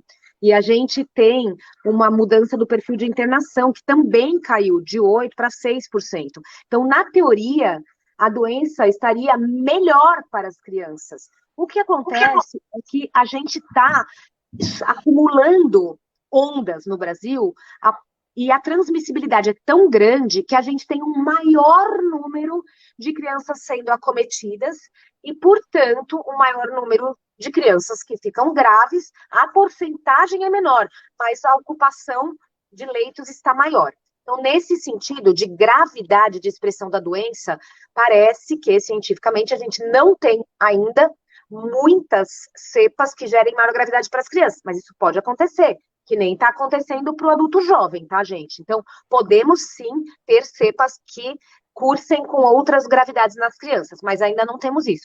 Mas temos uma transmissão desenfreada, portanto, mais crianças acometidas. E temos tido mais notificação da síndrome inflamatória pós-Covid, que particularmente para mim, né, que trabalho na área de imunização e que sou pediatra, é o que mais preocupa até do que a própria Covid. Ou seja, a doença Covid nas crianças parece evoluir muito bem de forma geral e a gravidade é baixa. Mas a gente tem sim síndrome inflamatória pós-Covid, aliás, em adultos também. É uma síndrome que é como se você tivesse um novo quadro da doença num período de 20, 30 dias depois dela. E então você pode ter diarreia, vômito, náusea, mas sobretudo febre persistente. E então fica o alerta para quem teve Covid, seja criança, seja adulto. Se você, dentro de 2, 3 semanas, um mês, tiver de novo a doença, ou às vezes até repositiva, mas sobretudo é um processo inflamatório desenfreado, aí ele sim é de maior gravidade, tá? E aí sim a gente requer um maior cuidado em crianças. Esses estudos têm sido muito revistos. A gente teve até um mês atrás uma live, uma aula, na verdade, com o professor Marco Aurélio Safadi, que é uma grande referência que eu sempre menciono, que é pediatra, infectologista, que participa dos comitês éticos de monitoração das vacinas internacionalmente e que acompanhou de perto os estudos aqui no Brasil, mas na verdade a gente tem um grande problema de diagnóstico dessa síndrome e de notificação. Então a gente não tem números exatos, elas foram muito noticiadas no exterior, números reduzidos, mas ela chega a ser muito mais grave do que Covid. Mas a gente não teve mudança no perfil propriamente de gravidade. Não é que eu pegar a doença, eu criança de 3 anos, vou ficar mais grave agora. Não, mas o que está acontecendo é que eu e o meu amiguinho, meu irmão e meu primo estamos pegando mais, porque os adultos estão pegando mais, a gente não consegue frear a transmissão, e com isso os hospitais acabam ficando lotados de mais crianças com isso, junto com as mais crianças que têm as doenças típicas do inverno, laringites, bronquiolites, pneumonias, influenza, que é gripe, então a gente acaba tendo um colapso do sistema hospitalar infantil nessa situação, mas porque a gente tem mais ocupação, mas em termos de percentual, a gravidade da doença até março, abril deste ano, que a gente tem um estudo comparativo com o ano passado, melhorou. Agora precisamos ver o segundo semestre e as novas variantes para eu te dar uma perspectiva ainda mais atualizada. Mas, a princípio, não é a gravidade da doença que preocupa, mas é a ocupação e a disseminação que ela tem trazido por conta do descontrole da transmissibilidade. Sim, tem uma pergunta aqui, né, do José Ricardo, né? Ele pergunta por que a vacina da Janssen é em dose única e as demais são em 2 doses? Nossa, eu vou te falar, na verdade, eu não tenho uma resposta para isso. Eu vou te dar a resposta científica, mas na verdade, o que acontece? Quando a gente estuda uma vacina, quando o nosso organismo nunca entrou em contato com ela, dificilmente ela é em dose única. Para ela ser em dose única, ela tem que ser muito potente.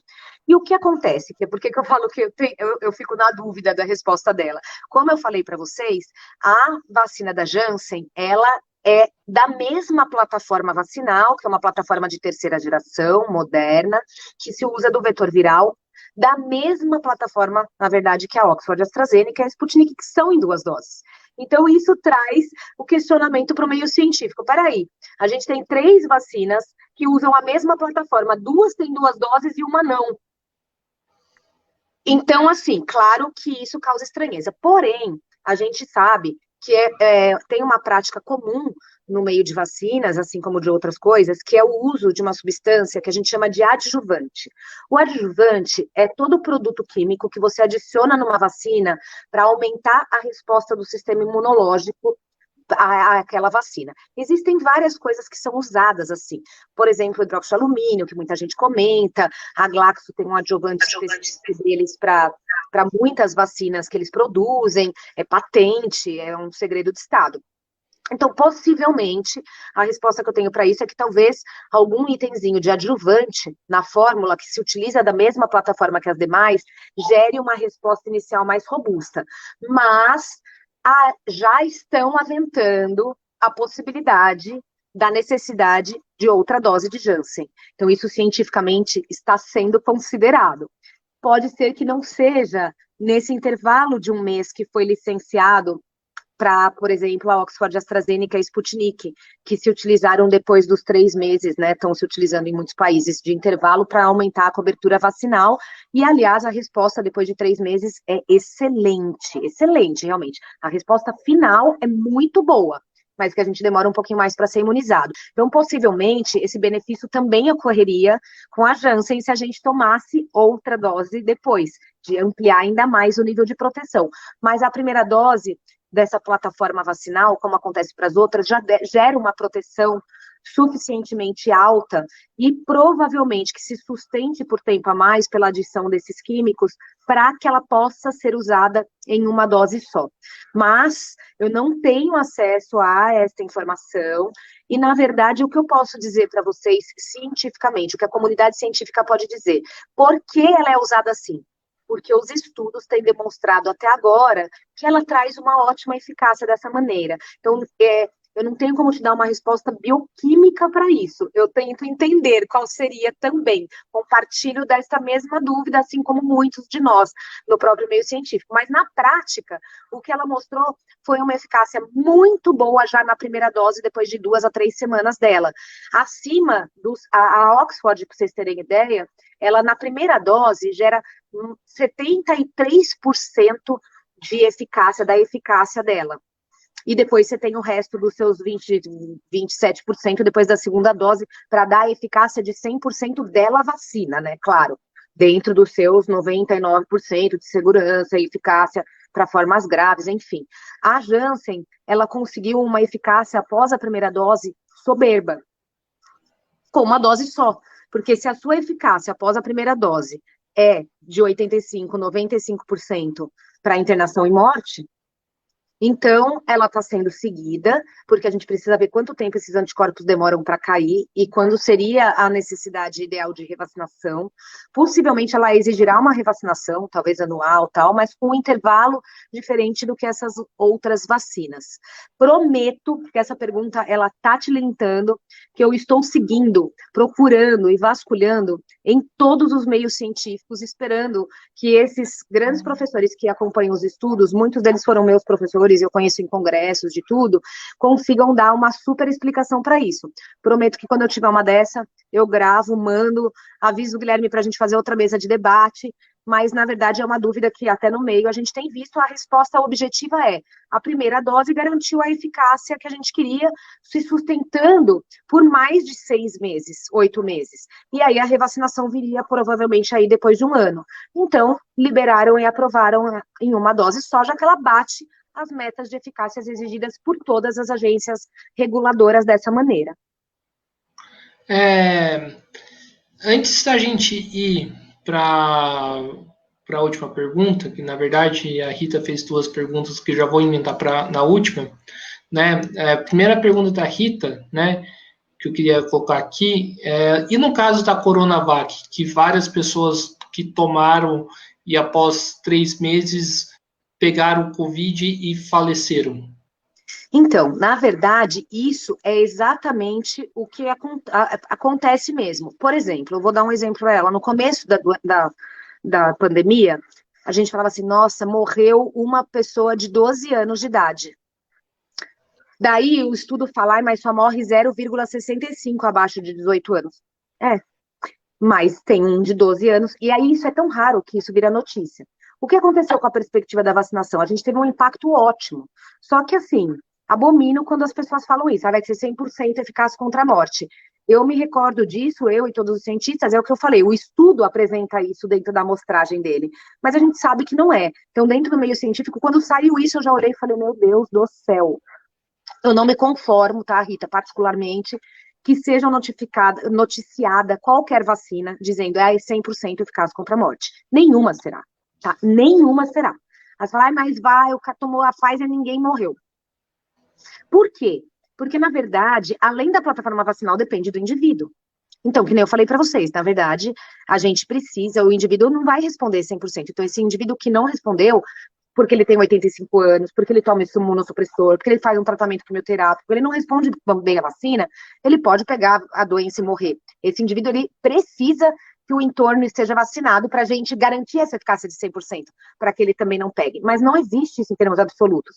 Então, que a gente tem uma somatória de uma utilização de uma vacina que ainda não atingiu a larga escala que a gente precisa, que tem uma eficácia um pouco menor.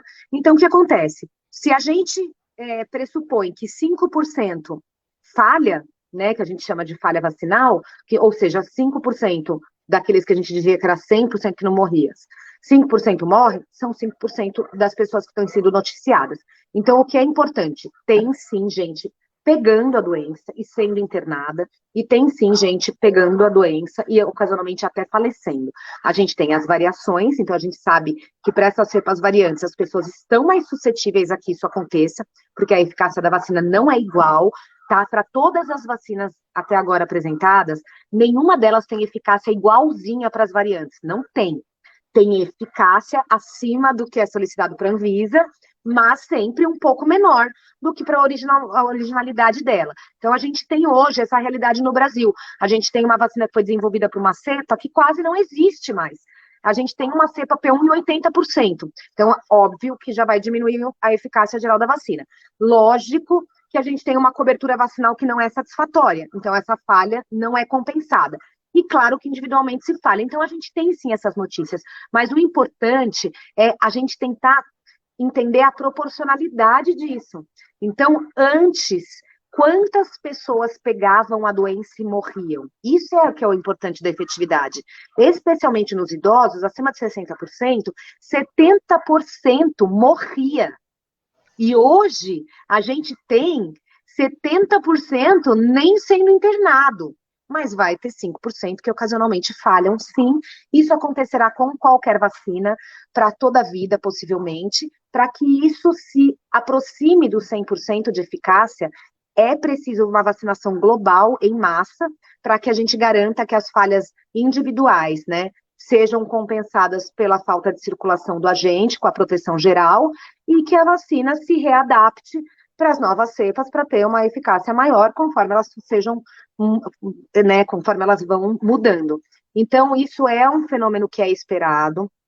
A gente já sabe que quando sai do estudo e vai para a vida real, esse 100% cai um pouquinho, mas é de um impacto absolutamente ótimo, e é por conta dessa falha e dos indivíduos não vacinados também, que a gente reforça sempre a importância de se manterem as medidas de prevenção, porque a gente está tendo mutação, a eficácia da vacina não é igual para a mutação, a gente não responde todo mundo igual a determinadas vacinas, e a gente tem uma grande parcela não vacinada. Então, como vocês podem ver, a gente tem muito mais motivos para insucessos até do que para sucesso. E mesmo com isso, com a cobertura vacinal não está sendo na velocidade que a gente quer, com as mutações e com tudo, a gente vê o tremendo impacto da vacinação nos locais em que a gente conseguiu ter as 2 doses. Isso é evidente, a gente teve uma redução muito importante. Hoje, o número de idosos que ocupa leito hospitalar ou que morre é infinitamente menor do que a população de 40 a 50 anos, que é quem está ocupando maciçamente os hospitais. Então, isso é uma das coisas que nos faz pensar, poxa, essa população é a população que ainda não foi vacinada, é a população que está circulando e pegando muita doença, e então, isso mostra o tamanho do impacto da vacinação. Ele não é 100%, como nunca será, mas ele é muito positivo. E se a gente espera, claro, que ele seja de 99,9%, 98%, e a gente tem 80, 85, que é o que a Coronavac tem apresentado na maior parte dos seus estudos nacionais, claro que dá essa frustração dos 10%. Mas, gente, a gente tem 85% protegidos. A gente tem um índice de internação de 15%, de mortalidade de 5 a 10%. a gente tinha o inverso. A gente tinha 70%, na verdade, morrendo, 5% talvez se recuperando, muitos deles com sequelas. Então, é um impacto gigantesco, é benéfico, as pessoas têm que entender isso em termos populacionais e trazer essa relativização, porque hoje, quando a gente noticia um caso, é porque ele geralmente é raro. Nossa, a pessoa tomou, morreu, aí vira notícia. Ah, a criança está internada, morreu, vira notícia. Por quê? Porque não é mais o comum, não é o que a gente espera, e no fundo isso é um bom sinal, significa que, poxa, isso está me chocando, porque eu não esperava mais ter isso. Mas, na verdade, porque a gente estava acostumado a ter tanto morrendo, que se falasse morreu, você falava, meu Deus, que tristeza, mas a gente não se chocava mais com a notícia. Agora sim, como a gente não tem isso, como a gente tem a proteção e tem uma expectativa de proteção ainda melhor, quando a gente tem conhecimento disso, a gente fica, claro, muito chocado, mas isso se tornou uma minoria. Então, eu queria deixar isso bem claro para a Rita e para todos que nos escutam. A gente teve uma inversão substancial no padrão de internação e de mortalidade com os grupos que têm sua vacinação completa. Isso é cientificamente assim de grande impacto, e apesar da gente não ter chegado no 100%, que nem a gente já imaginava, a gente chegou em índices de muito sucesso, a gente conseguiu reduzir enormemente a mortalidade, e a gente precisa da expansão da vacinação, lembrando que os grupos mais novos possivelmente respondem até melhor, os estudos mostram que a eficácia da Coronavac para as faixas etárias menores é maior ainda, então a resposta desses grupos agora que serão vacinados no futuro possivelmente será melhor do que a dos idosos, tá? E, claro que isso acontece também para outras faixas etárias, né? A gente sabe disso, porque é o que eu falei para você, sempre vai ter 1%, 2% que falham. E aí é o amigo do amigo, aí parece que aquela pessoa está tão pertinho, mas pode ter certeza e convicção de que esses números despencaram, especialmente nas comunidades que foram maciçamente vacinadas e nos grupos que têm as 2 doses e que estão inseridos num contexto de maior vacinação. Quando a gente perde tudo isso, aí realmente o índice de falha aumenta, mas ainda que aumente, traz uma proteção substancialmente significativa e um impacto gigantesco diante da mortalidade que a gente vem apresentando. Sim, agora vamos para a última pergunta. Na verdade, eu ia fazer uma pergunta parecida com a próxima pergunta que a Rita mandou. Então, eu vou colocar a pergunta da Rita aqui, né, que fala sobre a questão da Sputnik.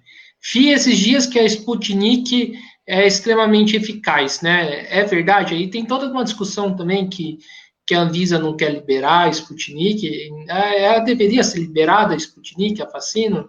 Queria que você falasse um pouquinho. Vamos lá. O que acontece, né, na verdade? Assim como a Coronavac, até vou fazer um parênteses porque a situação é muito semelhante. A Coronavac, os seus estudos na China, originais que foram liberados, divulgados para a gente ter acesso, é uma vacina que tinha uma eficácia divulgada maior que a da Pfizer. No começo, quando a gente começou, eu não sei se talvez nas lives aqui, mas quando as pessoas me perguntavam qual a vacina mais eficaz, falavam Coronavac. Por quê? Porque a gente pegava os papers, porque a gente não tinha nada no Brasil, ainda não tinha os estudos da Butantan concluídos, então eu pegava o paper que veio da China dizendo a eficácia da vacina dele, o outro, e era absurdamente alto. Tanto é que quando os estudos da Coronavac foram se concluindo no Brasil, eu acho que isso a maioria das pessoas se recorda, houve uma grande polêmica, porque vamos liberar a eficácia, daí todo mundo estava esperando, a notícia não saía. Não, peraí, porque foi para a China, porque o cara não deixou, porque eu vou liberar a semana que vem, aí liberou, aí era ruim, aí o chinês ficou... Então, existe uma questão aí que é uma questão dúbia. Esses países, que são países com lideranças políticas altamente autoritárias e controladoras, independente da sua vertente, pelo autoritarismo, muitas vezes a gente não tem a liberação da informação científica, a gente não sabe a proveniência dela. Como foi feito esse estudo, foi super adequado? Não foi? A gente tem o dado, é super eficaz, 95%. Tá, mas cadê os seus estudos consistentes, comparados? Cadê a comparação com a minha população? Será que ela responde igual ou não? E aí, quando a gente trouxe a Coronavac para cá, isso teve um impacto enorme. Então, a primeira coisa que é bem vista no meio é que a gente sempre tenha testagem local, que nem foi feito com as demais vacinas no Brasil. Então, todas as vacinas que a gente está usando aqui hoje, Pfizer, a Janssen, a Coronavac, a Oxford, né, a AstraZeneca, elas tiveram estudos populacionais feitos no Brasil. O Brasil teve centros de estudos inseridos nessa pesquisa para saber se a nossa população também respondia da mesma maneira que as outras partes do mundo. E na Coronavac, por exemplo, foi muito diferente do resultado que a China apresentava. Então, isso pode acontecer com a Sputnik também? Pode. Então, a primeira coisa é que a gente precisaria ter centros de pesquisa vastamente aí, com números, né, de 10 mil, 20 mil, que nem foram das outras vacinas, para que a gente pudesse certificar da real eficácia dessa vacina para o nosso meio. Então, cientificamente, isso é um protocolo que é padrão. Além disso, a gente tem a dificuldade de averiguar as condições lá, porque nem sempre isso enfim, liberado. A parte isso, então, em termos de rigor científico, apesar dessa exigência parecer tola, ela é um padrão para todo e qualquer medicamento, inclusive, não só para vacinas, que ele seja testado na população em que ele será usado. Então, a gente precisaria dessa etapa. Mas é de se pensar que a plataforma é uma plataforma conhecida e sabidamente eficaz, porque é a mesma da Janssen e a mesma da Oxford AstraZeneca, que são eficazes mesmo, e nesse sentido, a plataforma é igual. Então, a não ser que eles usem coisas realmente muito vagabundas, que o laboratório seja uma catástrofe, enfim, porque para isso basta uma inspeção sanitária, diferente de um estudo, é de se pensar que essa vacina poderia também ser mais um recurso utilizado no Brasil de forma a se ampliar a vacinação. Então, hoje, no meio científico, a gente costuma dizer que todas as vacinas que estão sendo aprovadas em diversos lugares deveriam ser consideradas para uso, já que a gente precisa de muito mais vacina do que a gente está tendo disponível. Então, nesse sentido, sim. Por outro lado, se a gente for pensar no rigor científico e na aplicação disso, ela teria que vir para cá e passar por essas etapas de estudo. Aí, até ela ser aprovada para entrar, possivelmente a gente já estaria aí recebendo muitas outras coisas, mas eu sou absolutamente favorável em que se prossiga com esse tipo de investigação e que se dê permissão, pelo menos para que esses estudos sejam desenvolvidos e apresentados e que ela futuramente possa ser incorporada como uma opção para vacinação. A gente precisa disso, mas em termos de rigor científico, realmente é uma das vacinas mais difíceis da gente ter informação. Até nas aulas todas que eu acompanhava, a gente tem a informação das plataformas, mas em termos de papers, de atualização, a gente tem muito pouco. Então, isso traz muita insegurança, especialmente, claro, para a Anvisa, que é uma agência regulatória de extremo rigor. Então, mas não é só a agência nacional que está tendo esse tipo de problema, né? Você vê que em outros lugares a dificuldade de acessar as informações acaba limitando muitas vezes o uso. Então, mais uma vez, misturam-se aí questões políticas de ordem internacional com questões científicas. Mas, possivelmente, se tendo uma perspectiva do seu uso daqui, e se comparando isso com os outros lugares, e aqui no Brasil, tendo uma eficácia de pelo menos mais do que 50,1%, que é a exigida pela Anvisa, sim, ela deve ser incorporada. Mas a gente precisa ter alguma previsão disso, porque e se for pior? E se não for isso? Então, é muito difícil a gente fazer contratos com vacinação em larga dose, em larga escala, né, de número, de quantidade, sem que a gente tenha uma averiguação possível e séria do real impacto disso na população que vai estar utilizando. Então, essa eu acho que realmente até eu ficaria um pouco insegura neste sentido. Acho que a gente precisa ter mais clareza nas informações que são trazidas e nas pesquisas que a gente possa desenvolver com a Sputnik no Brasil. Mas, beleza. Mas possivelmente sim, entendeu, gente? É isso que eu quero dizer. A plataforma é uma plataforma já bem conhecida. Então, não é de se esperar que a gente tenha um resultado tão discrepante. O que chama atenção nisso tudo, na verdade, foi a discrepância da Coronavac com a China. É uma plataforma conhecida, foi usada lá e teve um impacto, na teoria, aqui muito diferente. Mas os estudos nacionais, eles são muito rigorosos. Muito, muito mesmo, gente. Em termos de rigor científico para vacina, o Brasil é absurdamente referência. Então, os estudos foram muito bem conduzidos. O estudo da Coronavac é o mais rigoroso que teve. De todas as vacinas, a plataforma dele foi muito rigorosa, em termos de testagem, de sintoma, de processo acadêmico, enfim. Mas nos mostrou essa diferença. Então, acredito que sim, que é uma vacina que possa ser incorporada, possa ser usada em termos de plataforma vacinal, teoricamente conhecida, bastaria que a gente conseguisse realmente ter centros de pesquisa no Brasil que legitimem a sua eficácia para uso aqui.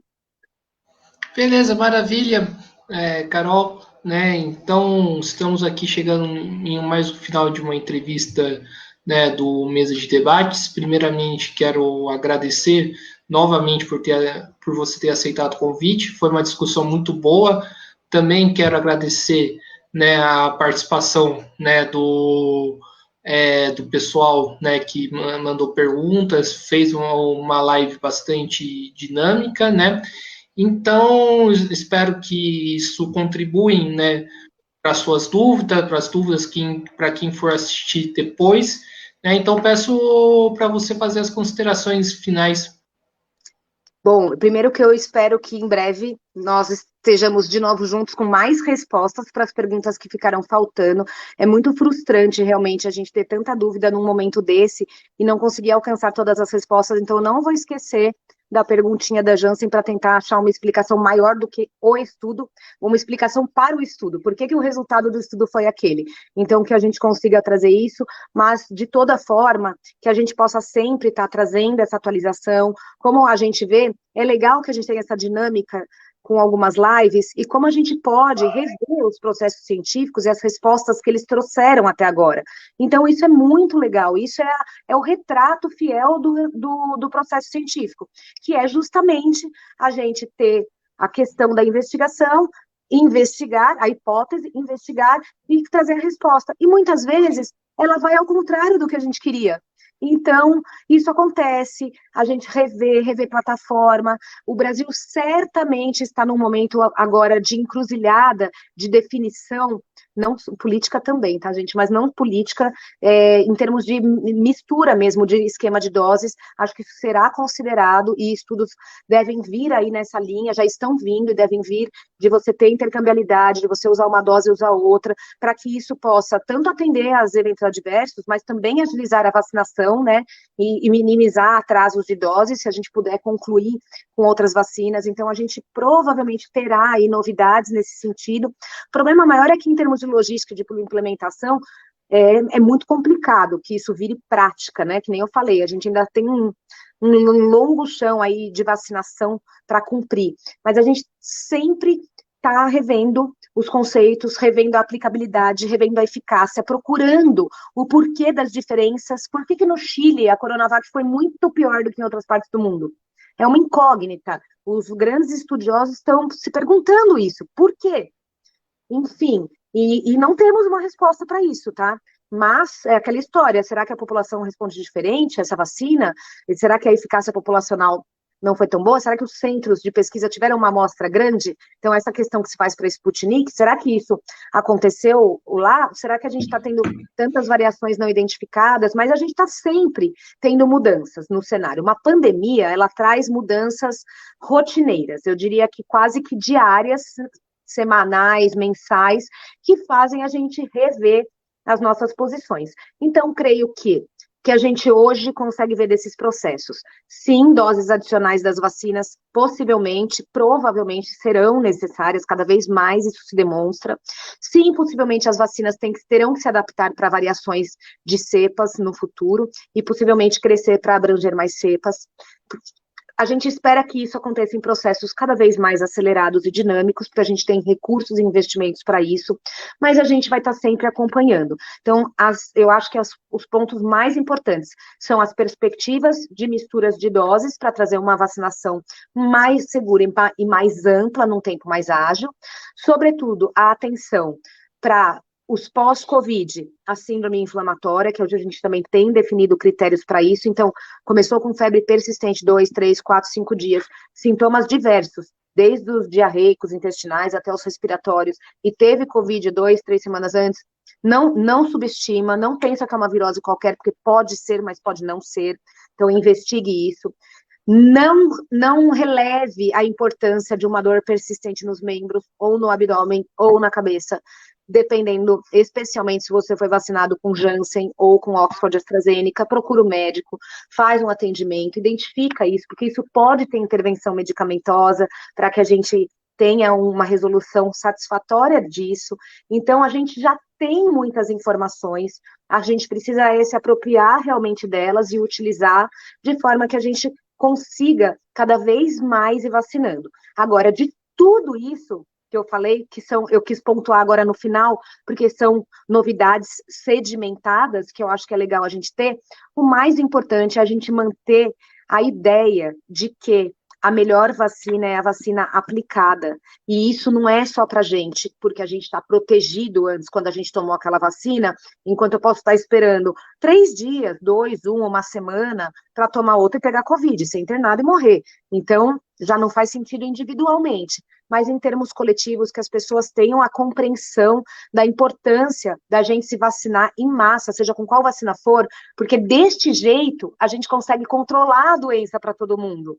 Se não for desse jeito, infelizmente, a gente não vai ter a vacina desejada, almejada, igual da América para a população inteira. Isso não vai acontecer no Brasil, tá? Especialmente nesse momento, como não vai acontecer na maior parte do mundo, porque não há vacina suficiente para isso. Então, é temeroso e chega a ser uma ameaça à saúde pública a gente fazer isso, para a nossa própria saúde, porque estamos expostos, mas para os outros, porque a gente não ajuda a ir vacinando em massa os grupos que estão precisando cada vez mais, e a população de forma geral, para isolar o agente, né, e ele não ter um habitat adequado, e com isso a gente controlar a pandemia. Então, portanto, o apelo que a gente faz chegou a sua vez de vacinar, vacine-se. Depois você vai ter a oportunidade de, sei lá, de escolher, de fazer de outra maneira, mas a gente precisa disso enquanto nação e mundialmente para que a gente tenha um controle da doença. Se isso não acontecer, enquanto a gente ficar esperando para fazer escolhas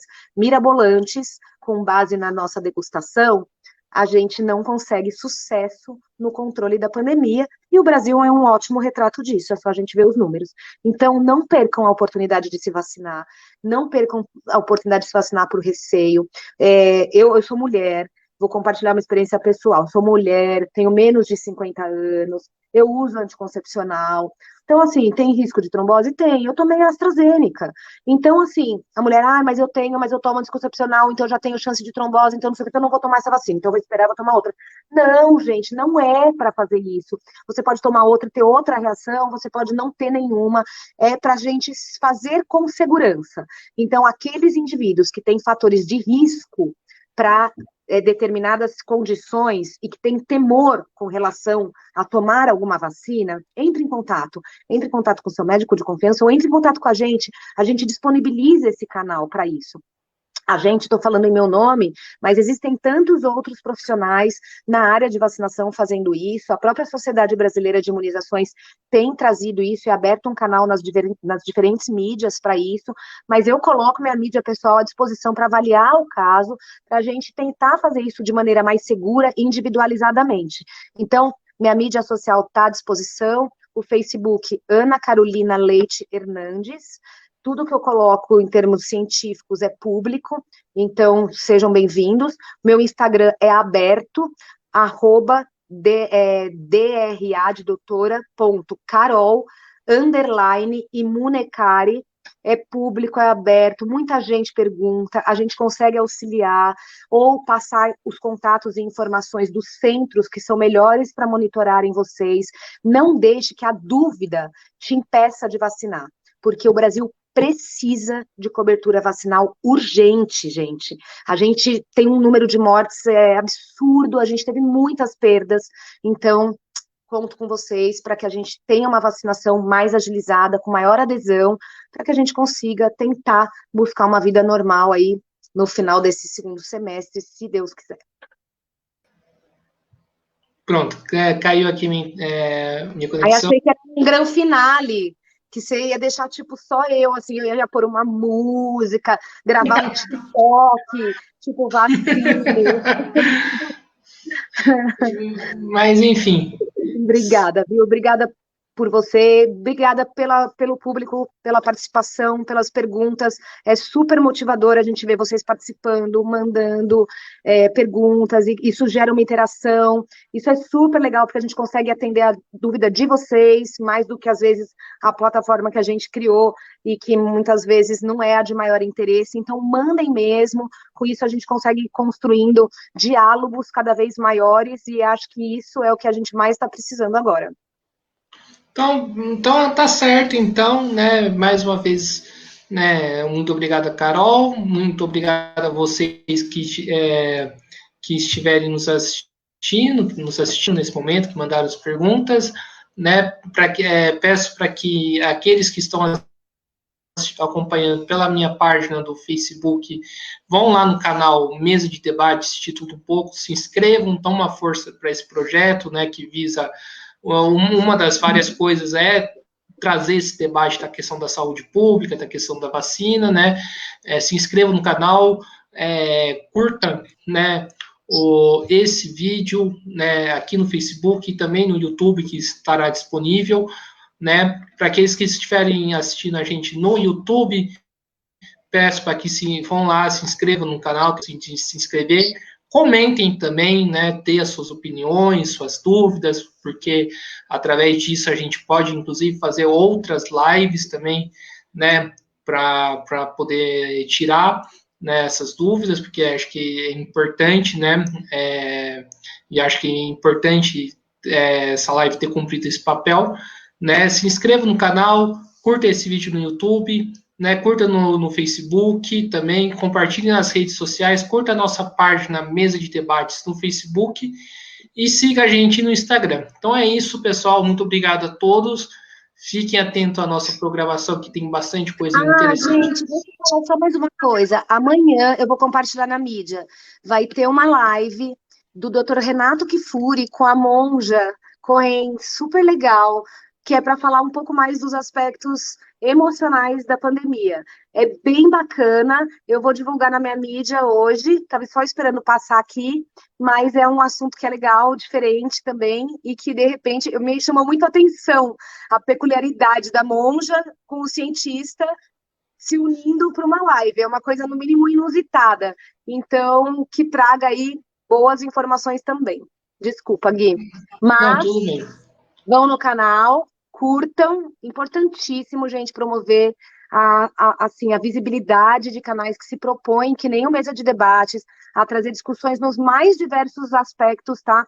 Vou aproveitar e fazer propaganda. O canal não é um canal médico, como vocês, às vezes quem está nos vendo aqui, não é um canal de diversos assuntos, que esbarra nas mais diversas áreas, mas que abre a oportunidade da gente estar discutindo também o assunto de vacina, os assuntos científicos, assuntos políticos, sociais, é muito legal, e canais que se propõem a isso têm mesmo que serem cada vez mais abertos, visibilizados, eles estão abertos à participação das pessoas para isso, então é bem legal, a gente incentiva o trabalho de gente muito séria. Então, Guilherme, te agradeço profundamente pela constante insistência no seu trabalho, pelo canal, pelo estouro dele, que só está crescendo com mais sucesso, mas que venha mais, pela sociedade, pela evolução que a gente vê nas plataformas do desenvolvimento das lives, muito legal. Então aí fica a dica mesmo, é super legal, gente, apoiem, sigam, deixem os likes, não é assim que elas fazem? Deixa sua curtida, e que isso é super importante para o reconhecimento do trabalho deles. Sim, e também acompanhem, né, as redes sociais da Carol, né?